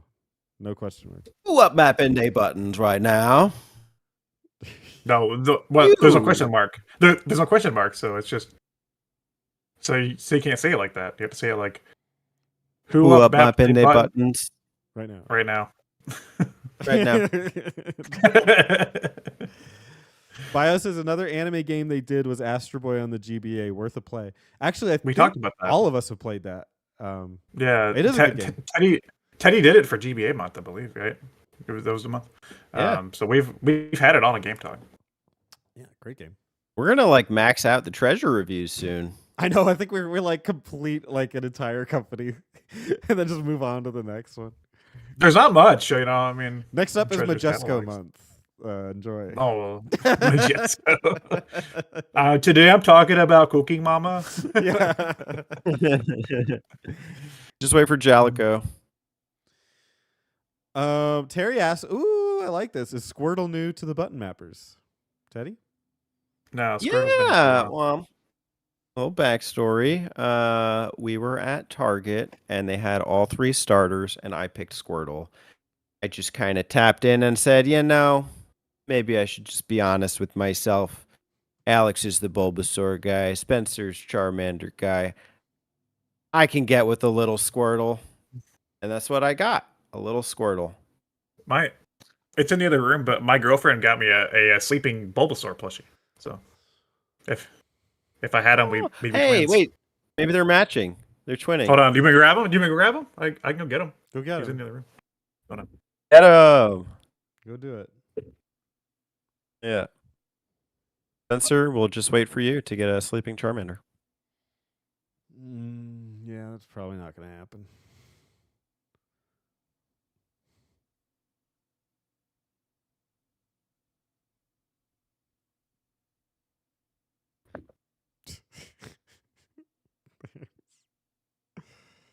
I think he's more just smiling than sleeping, but he has his eyes closed. His eyes are yeah, that counts. That's cute. Yeah, that's kind of sleeping. He could be sleeping. But now you have to put him in every Button Mappers episode, and Teddy, you as well. Squirtle in every episode. Where's your Charmander? I don't have no Charmander. Where's your damn Charmander? I don't have one. My girlfriend didn't get me one. Real fan. She keeps getting me socks. Damn it! I want Charmander. I told you I want Charmander. Let's see what else you got. Here. Cooking Papa, Terry says. Cooking Papa. It's a callback. Dude, he's got a hole on this little seed thing. Don't know what that's for. Bio says, hopefully Dragon Drive D Masters shot will get a Game Talk moment. What the fuck is that? We all know. Don't, Spencer. Don't play like you don't know. Come Dragon on, man. Drive. It's the Digimon Racing sequel. Dragon Drive, drivable dragons. Dragon Drive D Master. Dragon Yeah, Drive so- D Master Shot is a third-person shooter for the GameCube released by Treasure in 2003. It is based Knew on it. the Dragon Wow. Drive series and was only released in Japan. Knew it. It's an aerial Or you combat. guys Dragon like- Drop. You guys like the dragons? You guys like the Dragon Quest and the Dragon Ball and the I don't Blue like Dragon, I don't like Dragon Ball. I don't like Blue Dragon. yeah, you do. Turtle guy. My bad. I like turtles. thanks for correcting me, You like- Alex. I'm glad that you're here You're welcome, buddy. to round that out. Terry has Cyndaquil. Oh, Super nice. plushie. I have 2 Bulbasaur plushies and I have a Detective Pikachu. Oh wow. Yeah. What's he detecting? I don't know, whatever that fucking game's about. I've never played that game. I've only seen that movie. I think you I got it when the movie came out. Kaduse says he used to have a Pikachu, but that thing got caught in the fireplace. Yeah, that thing just ended up Tragic in the fireplace. Just tragedy. somehow got there. Oh, That's on his it's own on accord. fire. We offered Pikachu as a sacrifice to Santa. Said, bring us another plushie this year.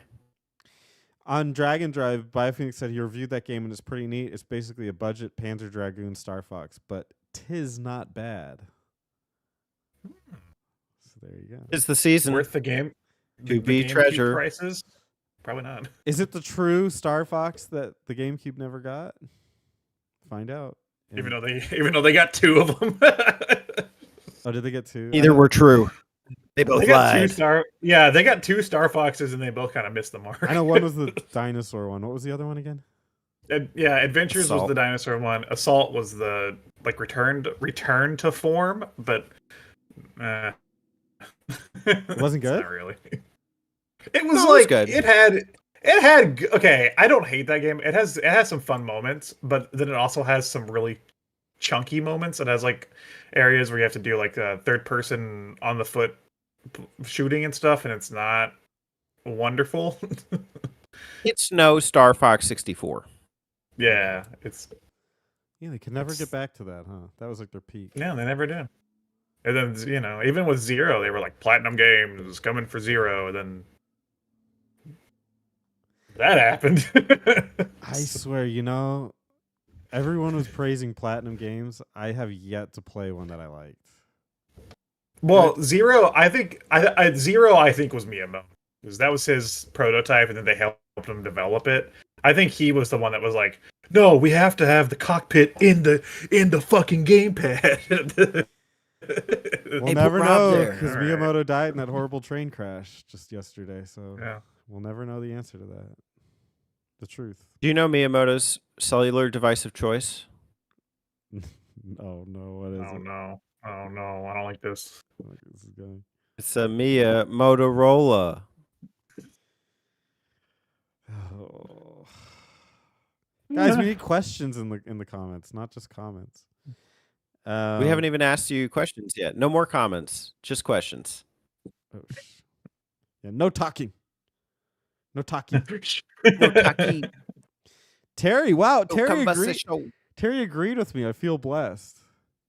Yeah, he hasn't played. You agreed That's with weird. him. It's Terry, Agreement Terry for that's agreement. that's especially weird because Terry's a Devil May Cry fan. You don't like Bayonetta? It's basically like the spiritual successor to Devil May Cry. I feel like Terry would like those games. Biophoenix, have you guys ever heard of the canceled treasure game Gunbeat? It looked really interesting. There's only one thing I Oh. beat. Is it good? Mm, Would it have been good? don't answer that. Gunbeat is an unreleased action racing game previously under development by Treasure for the Sega Naomi arcade platform. What's that? That's the Dreamcast, Oh, I okay. believe. That's the same board. The game was revealed Why in they renamed it. You're right. February 1999 at an arcade trade show in Japan alongside several other games to promote Sega's new arcade board. Gunbeat was not playable, but a gameplay video was on display. Oh. It's unplayable. It's so bad. Gun beat my dad. Go Beat 'em beat up. my dad. Gun beat my dad. I played Donkey Kong Jungle Beat. Does that count? I think that counts. I played game's Gun, developed by the Tony Hawk guys. Oh yeah, that was done by was that Oh yeah, Neversoft? Neversoft. Yeah. I They- forgot they did Gun. That was weird. They were like, okay, guys, I know we've been making Tony Hawk games for 5 years, but what if Western? Yeah. What if Western? Yes. It'd be great if that game opened and it's like obviously you wake up and you get out of bed and it just goes. No,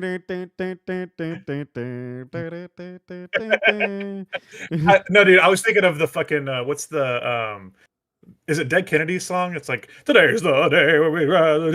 Yeah. That's like but he's on like a horse. He's like doing Tony Hawk tricks on a horse across like a like flipping the horse around. ride, ride.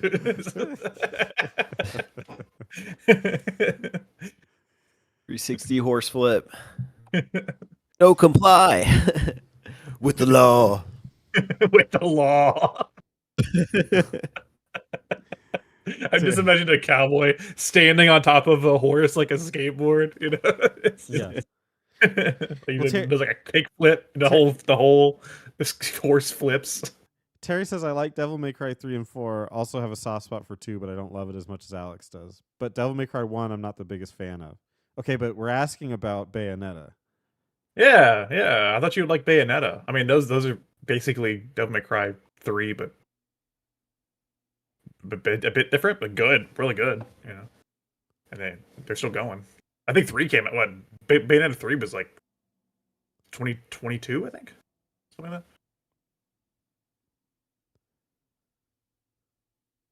Of course, Terry doesn't like good games, so yeah, it is what it is.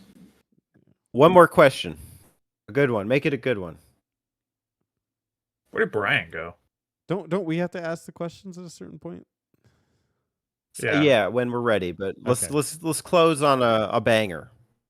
Yeah, somebody hit us with a good one. We haven't used the skip card yet. We should have for a couple of those. Hit me with your best cue. Fire away. Fire away! There you go, man. You brought the You energy. gotta respect Pat Benatar, right? Oh, BioPhoenix is cooking something. Oh, he's cooking up a banger. Yeah. About to cook us off. Let's go. Terry says, I need to see if Hideki Kamiya, how do you know all these names? Can make a good game first, which is why I need to get Well, around to playing Beautiful Joe. Hideki Kamiya is like a famous Capcom dev. I've never like heard one of of him in all my Oh, time. like, he worked on like Resident Evil, Devil May Cry, Beautiful Joe. Like those are his babies for some of those games. I don't know all the. He's like, Say Yeah. beautiful he's like the big babies. guy. Yeah, he was a big guy at Platinum. Bayonetta was his too. So he's like a Oh, Bayonetta. yeah, like he's up there with like some of those like more famous like Kojima style, like those popular Japanese devs. So I will say that like artsy looking Bayonetta game that came out looks pretty fun. oh yeah, that one looked cool. I didn't get it, but it looked cool. Yeah. The storybook one, like the Cereza something, and the I don't know what it was called. Yeah. I'd probably play that over a Bayonetta It's game. Brian, he's back. I got Kings. All right. What NES game did some Treasure developers help make before Treasure was created? Hint: Skip, it is a Konami game Skip. based on a children's cartoon. skip. Oh, okay. Sorry, Brian. That was I used my card. Brian. You were doing a quiz question. We were looking for more broad questions about Thought provoking questions. like Yeah. life, love, living. Treasure. Yeah, we'll tie it in with Treasure. Yeah, Laugh, live, love, live, laugh. yeah. Something. in Star there. Hero. Hero Star Gun. Does it make you uncomfortable if I finger Bulbasaur's hole right here? Yes. Stop. Does that make you uncomfortable? Very. I don't It's know. I'm getting weird. kind of hard looking at it. Bulba hole. Bulba hole. Bulba hole. hole. I'm gonna be like Friends. Squirtle. Channel my inner Right. peace. Brian says my mistake. That's right. Damn right. It's your mistake. Oh, You're is this gonna another button mapper apology? Yeah. And you gotta live with it. Can we rate it? Well, he didn't officially apologize. He just said my mistake. An apology would be appreciated. Brian, can you give us an official apology for that? Yeah. Can you officially apologize, Brian? Terry says Need so a far. formally know- written apology. All I know Camilla for is blocking people on X. Yeah, that was something he's big. Bio says- That's something. Bio, I thought you were cooking up a question. Bulba hole. Again, Bulba. You see what we have to deal with? Why does he Bio? have Quick, the give us hole right question. here? Well, he has it to shoot out spores. Come on. Oh shit! No! You turn on my caps lock. No!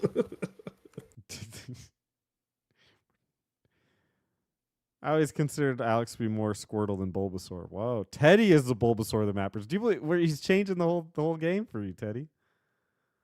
I guess I'm number one. No. Charmander is number one. There is no. Charmander's gay. Wow. Charmander's number 7. Just so you know. Charmander's the worst starter, and there was a seal at one time. Brian says, "I apologize for ever meeting Alex." Wow. With a smiley Wow. face. He was happy to Burn. say that. Jeez. He just doesn't want to admit that Chunky's dead. Yeah. Sorry, he died. Oh, Bio's got his question. Okay, what is your favorite and least favorite treasure game you played so far? That's an interesting one. Wow. Soft R. I could do that. Okay. Favorite and least favorite. My favorite treasure game. Okay. Least favorite is easy. Dynamite Heady. Didn't enjoy it. Way too much happening. Favorite? I don't know. That's a toss-up. The one I respect the most is probably Ikaruga. But is that my favorite? Yes. No. Oh. No. I'm gonna say either one of the Sin and Punishment games. I really like those games. So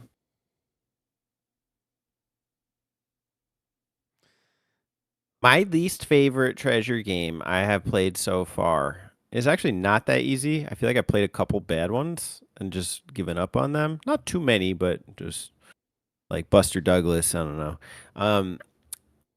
I'll go Yu Yu Hakusho on Genesis. I really thought I was going to like it as a Yu Yu Hakusho fan. And it ended up being, it's Japanese only, kind of riddled with story, like obscure, dumb fighting mechanics, and kind of just no good progression. I thought I was going to put Light Crusader as my worst, but honestly, I can do stuff in that game. I can't really do anything in Yu Yu Hakusho. So that one's a low for me. And then I think my high, or my favorite, is it favorite or best? favorite. My favorite one that I've played, it's honestly very close between Radiant Silvergun and Ikaruga. Well, I think I'd like Sin and Punishment Star Successor. I think like cursor gameplay is not necessarily my favorite, and I kind of love what I'm getting into every time I boot up Ikaruga or Radiant Silvergun. I don't want to just answer to be different, but I think I'm like really gaining an appreciation for Radiant Silvergun. So at this time, I think it's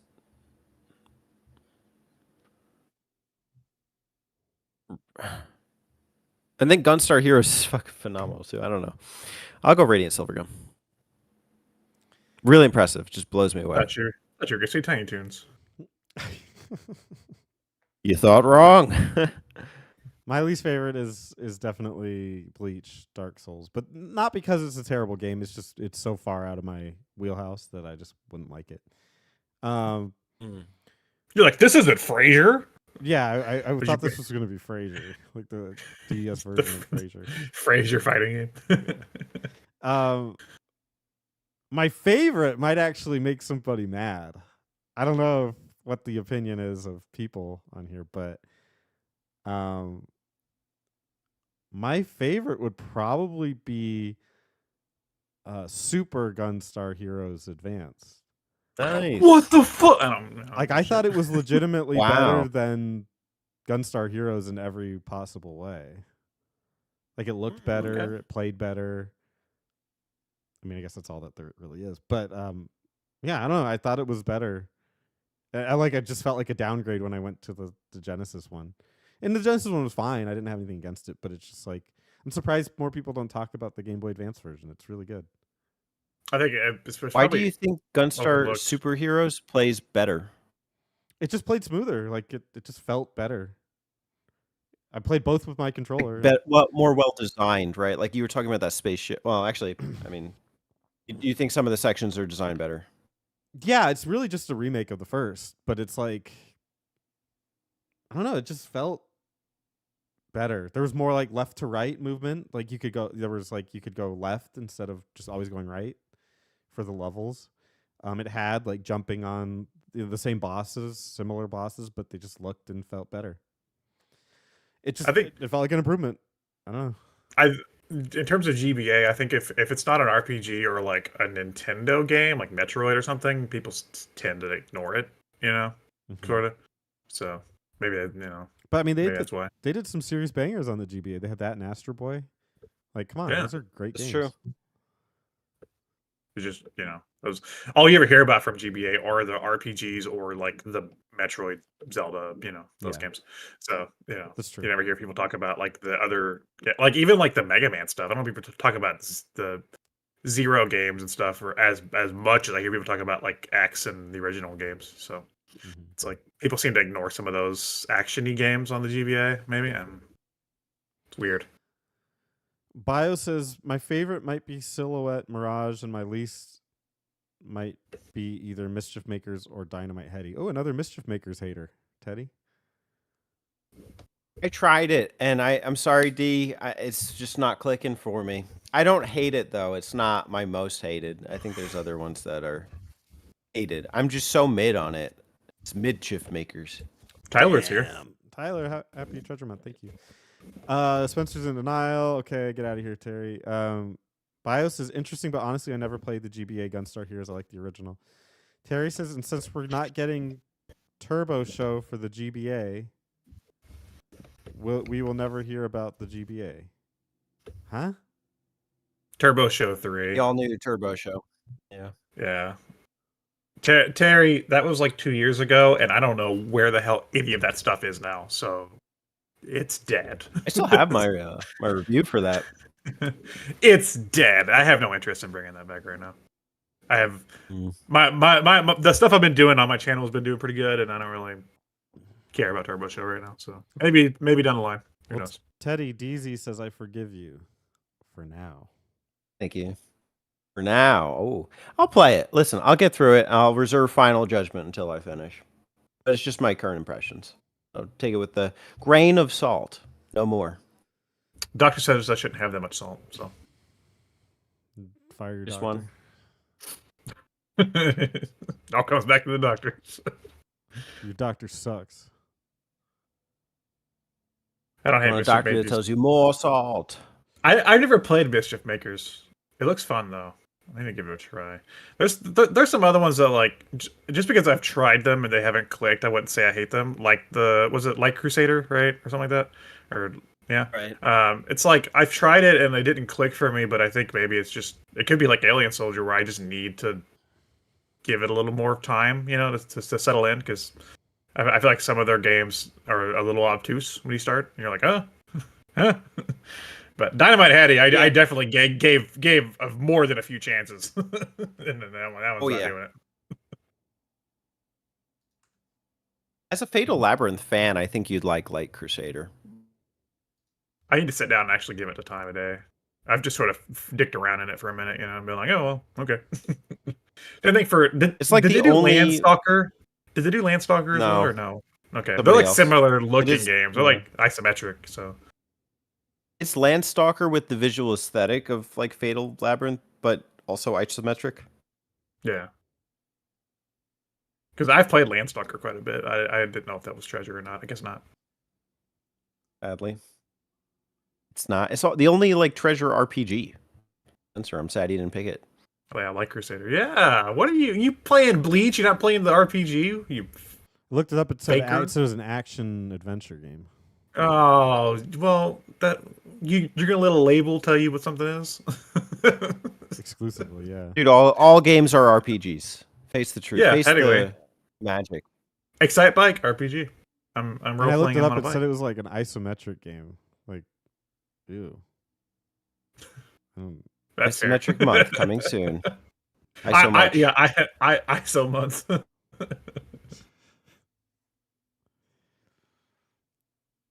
Okay, well that was the last question. Thank you, Bio. You got the Tyler cooked up asked banger. Asked the a day. question. He never got to ask one. Should we give him Okay, that? read All it. right, and we'll- fine.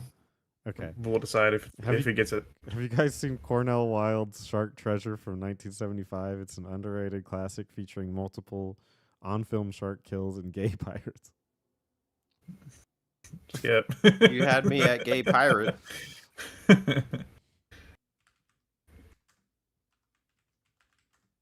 Okay, thanks, Tyler. All right, so now it's time for A and Q. We ask you the questions, you give us the answers.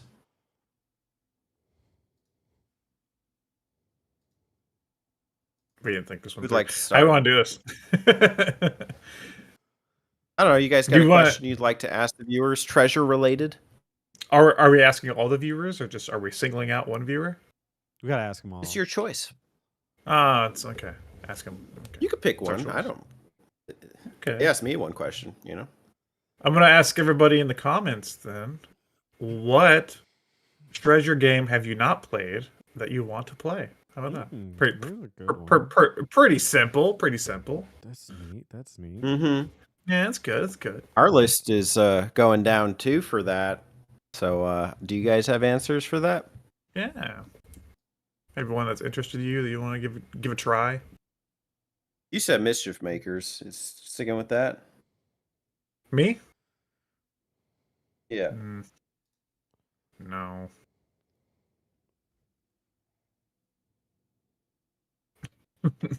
I'm not answering the questions though. They are. Okay, I got Maybe we're Kings. waiting. I mean, Brian says Alien Soldier. Biophoenix says Is it Geist or Geist? yay. Gay. Gay Crusher The on last 3DS. Yeah, Gay Crusher 3DS. I have my 3DS right here. Can I play Gay Crusher on it? Crush the gay. Terry says he'd play Radiant Silver Gun, but Wow. it's because it's too hard. Maybe not. He's a little intimidated by the skill. Yeah, but you liked Sylpheed, so I don't know. You could probably figure something out where you could put more credits in. Yeah, like a beta. I want to say Gunstar Superheroes in for my choice.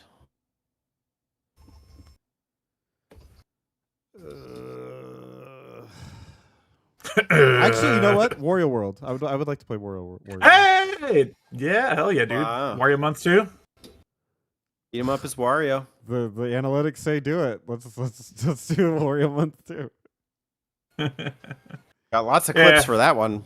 We're pretty ready. If I had to pick one, it probably would be Mischief Makers or Light Crusader.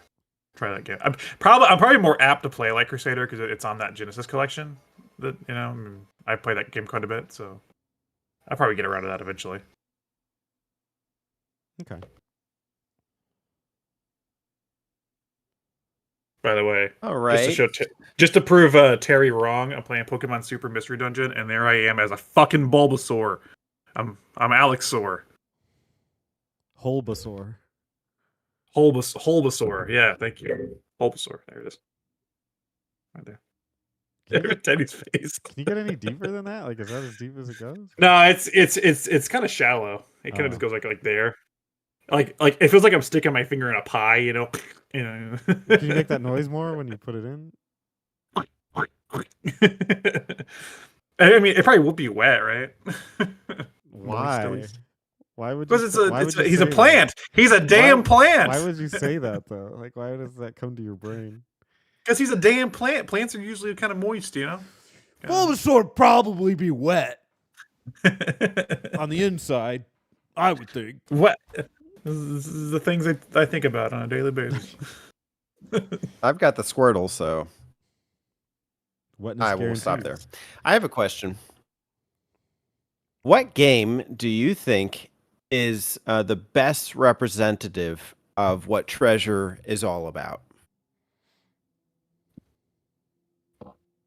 Tiny Toons. Buster You had Douglas. to like characterize Treasure as a company. Which game do you think best represents their legacy? Yeah, it's a good question.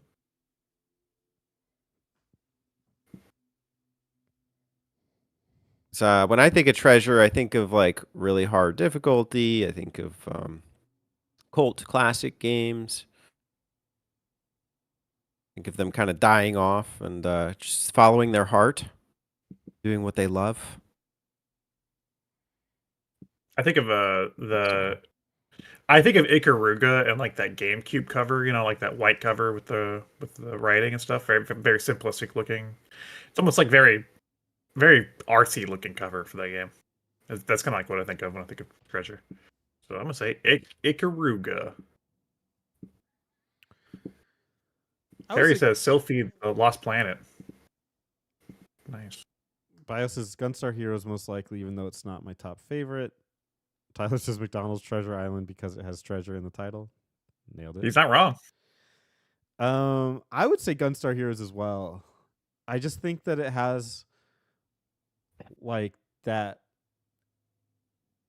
and obviously I don't have the biggest history with Treasure itself, but when I think of Treasure, I think of like bringing the arcade to consoles, and I think Gunstar Heroes really like fits that, where it's like 1 foot in arcade, flashy, big, bright explosions, a lot of action, mixed with like a console experience where they managed to translate that into something that you would play on your TV in the living room instead of in an arcade.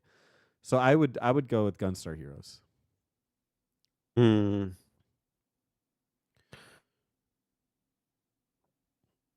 Brian says Dynamite Brian. Heady. Brian says join the Mighty Eddie. I mean, honestly, it really has that visual spectacle, but I really don't like that game. Yeah, the Dynamite Heady is a good looking game. Don't get me wrong. I just think it's too much, you know, like when the action actually gets going. But like visually, it is visually a striking looking game. So Yeah.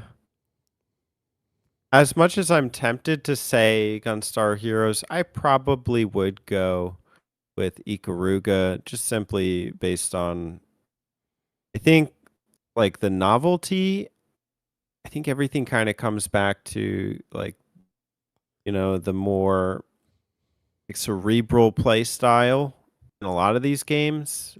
It's everything's a thoughtful experience when you're playing. Even with Gunstar Heroes, you have to be thinking like, as long as you're not picking that homing attack. I mean, what is the best weapon to use in this game, fixed or free?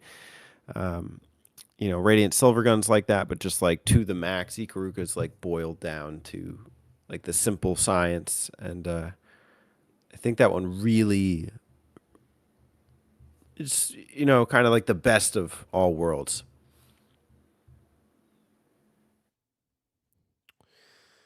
Well, I'll ask a question, I suppose. Mine's a little bit more broad, so it might not translate well to this, but it's all I could really think of is like, what do you think the Treasure of today would look like? Like, what games do you think they would either like remake? They would want to remake, or do you think they would step into something new? Like, what do you think of a Treasure of today? yeah, that's a good question. I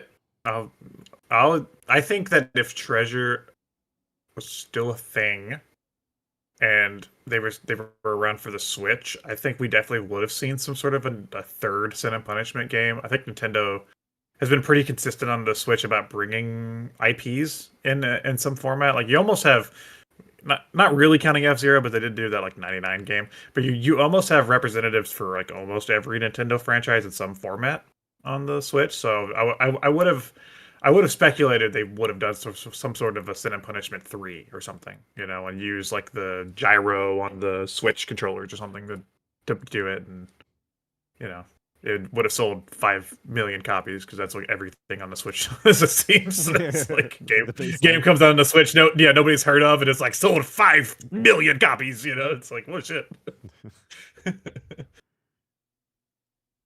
Bio says they would continue with Gunstar Heroes and Ikaruga and maybe make more anime-based games.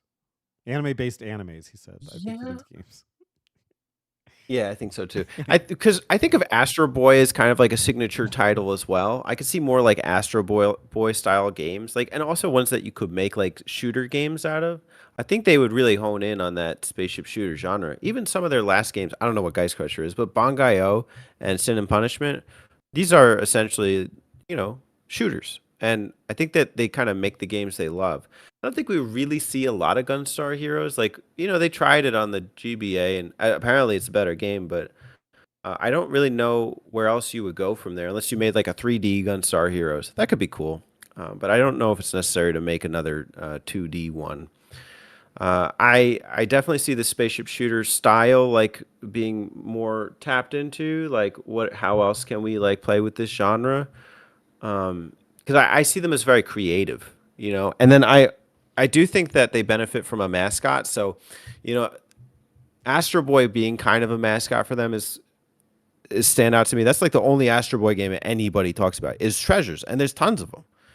So that's interesting. And then I think Mischief Makers has a better mascot for them that people recognize than Red or Blue from Gunstar Heroes. Come on, Teddy. You didn't play the Sonic Team Astro Boy game on PS2? Astro Boy, the video game? No, there's just it's the companion game to the Astro Boy GBA game was a PS2 game developed by Sonic Team. It's a 3D game. It was good. All I know is Astro Boy, the movie, the video game. My boy, my prison mate, the Huge, worked on Astro Boy PS2, and so it's good. Yeah, nice. I actually think I have a copy. Do I have a copy of that? Brian says I do have a copy of that. Brian says give them a crack at Star Fox. It's interesting. Terry309 says I think they would make lots of random shmups. Bio says thinking about it now, they could make a fun Cowboy Bebop game. I think that they would, because looking at their general history, it seems like they made games they wanted to make and then they supplemented their income with anime games. So I would probably suspect that they would continue to have one hand in anime games because those seem to sell well. Like the fan base. That's what Namco Bandai does, right? Mm-hmm. It seems like they do they have FromSoft that makes original games, and then they do their Tales of and stuff. And then it seems like most of their income is Dragon Ball, Naruto, Digimon. That seems like most of their income. Oh yeah, in a Sword Art Online, I think too. It's I see that shit constantly. It's the Namco Bandai sale, and I look at it, it's it's all anime games. Yeah, it's two different. Well, they've also got that McDonald's money. There you go. You think we'll see more McDonald's games? That's my last question. Besides McDonald's, what other fast food company could Treasure work with to make a stellar game? We sort of answered a question like this, didn't we? About fast food games or something? Treasure. Okay. Seeing what they did for the Ronald. The great Ronaldo. What fast food game for what fast food? What fast food series? What fast food company would you like to see Treasure partner up with, and why? I feel like I have to say, ooh, that's a good one. Is it going to be like Reverse Kirby Air Ride? What fast food? Carl's Jr. Hardee's. I know it as Hardee's. Yeah, Hardee's in That's what it is here. But Yeah. but Carl's Jr. has a mascot of a star, and so like Hmm.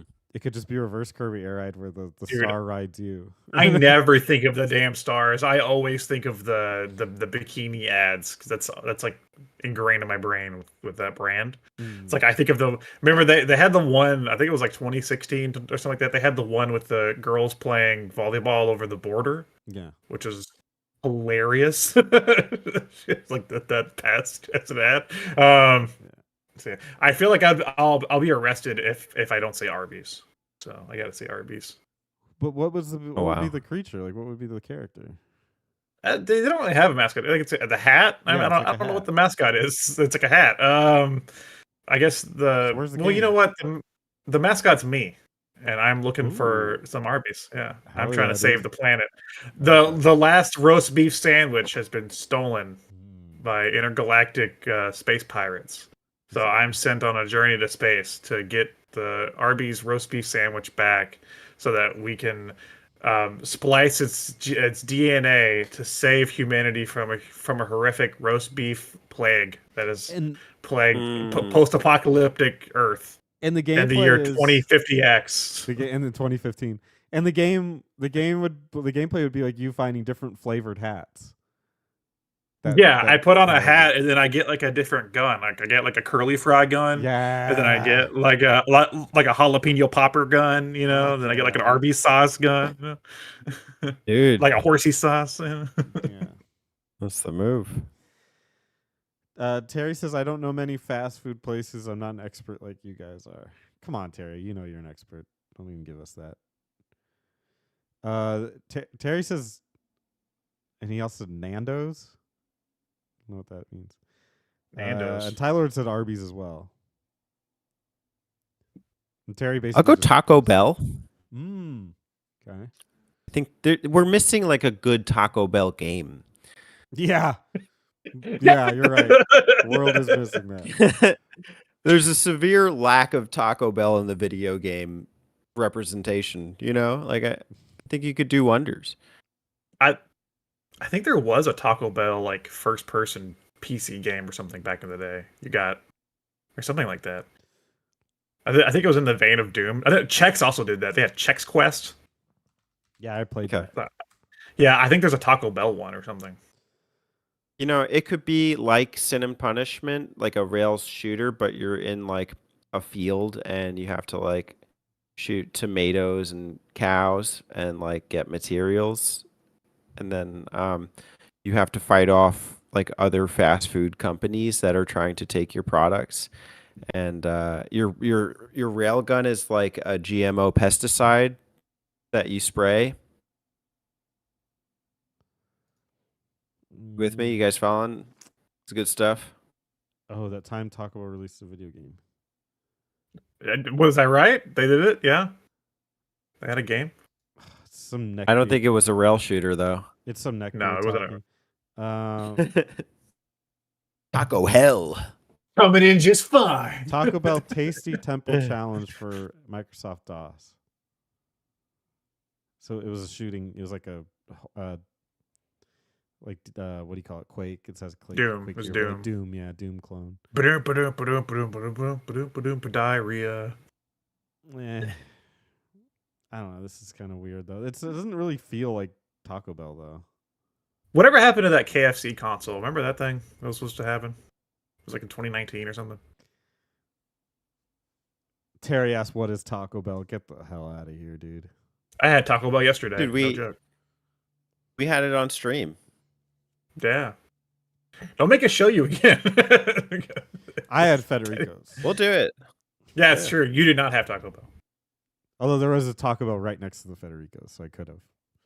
But Teddy It was around this time last Teddy year. allowed Yeah, me. Federico's. Yeah, Gave me some grace. I enjoyed that. Oh, that was for April Fools, right? Didn't we do some? Yeah. April Fools. Okay.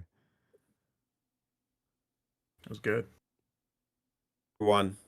I felt bad for Teddy. Because you kept going, man. I felt bad for you.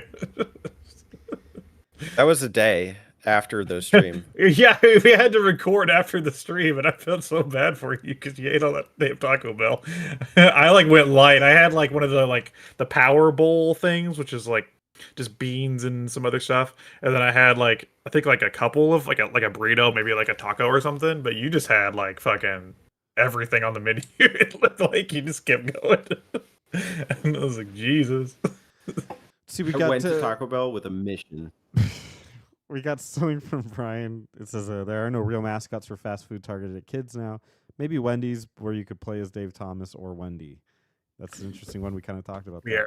We already talked about Be a that, co-op Brian. game. It would be an action platformer. Bio said Wendy's. It's like The Last of Us, right? You know, a dad and his daughter. Be a granddad and his granddaughter. DZ says Treasure could make a good Burger King game. Hell yeah. Although he did say could make a good BK King game. So the Burger King game. Maybe like Burger King brand BK about being a king. Maybe that's what he meant. My Life as a King, whatever. Final Fantasy Burger. What's the King game called? Final Fantasy something. No.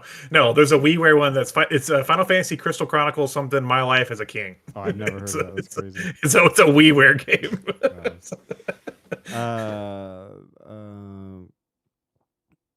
Treasure. Tyler says Treasure's Sneak King 2. DZ said though the Burger King Kids Club characters could make for a good platformer shooter. Not the one in the wheelchair. That sounds like you're saying you could shoot the kids. Is that what that? What about the cow from Chick-fil-A? What? Whoa, Protagonist. Terry's flaming your Arby's. He says I was grossed out looking at the menu for Nando's, but not as grossed out as I was at looking at Arby's menu. I don't give a shit. Do you think I'm proud? You think I'm proud when I'm eating an Arby's beef and cheddar? Pride, yeah. No, it's like I'm like in my underwear hovering over a trash can eating a beef and cheddar, you know? What is on our screen right now? You have like a Best Buy ad. Yeah, that was the Taco Bell game, but the problem is it was interspersed with this guy's dialogue. Would you stop? Best Buy isn't fucking paying us. Get it off. True. We're not getting sponsored by Best Buy. Go back to El Snow. Where you can find the best deals. Well, speaking of buy, let's see who has the best buy. Let's go ahead and close this off for the first ever Game Talk Live. I think it was a raging success. Yeah, we say so myself. Yeah, we are planning to do this once a month. So thanks for joining us. We are going. I'll make sure it's in the Discord and I guess on YouTube and stuff whenever we decide when we're going to do the next one. But it will be for Halo month. So get hype. Get Haloed. Get head. Get Mountain Dew and Taco Bell. Mountain Dew. Yeah. Well, okay. Let's all make a pact for that live episode for Halo month. We all have to have Mountain Dew. Right? They have like sugar-free diet Mountain Dew, right? Don't they? Yeah. They have like a 0 sugar Mountain Dew, I believe. Sure. Okay. Sure. Yeah, we'll all be drinking Mountain Dew for the next one. All right. Well, yeah. Leave comments when the video goes live. When the video itself goes live, leave comments just telling us how you thought it went, and yeah, I'm curious to see what everyone thinks.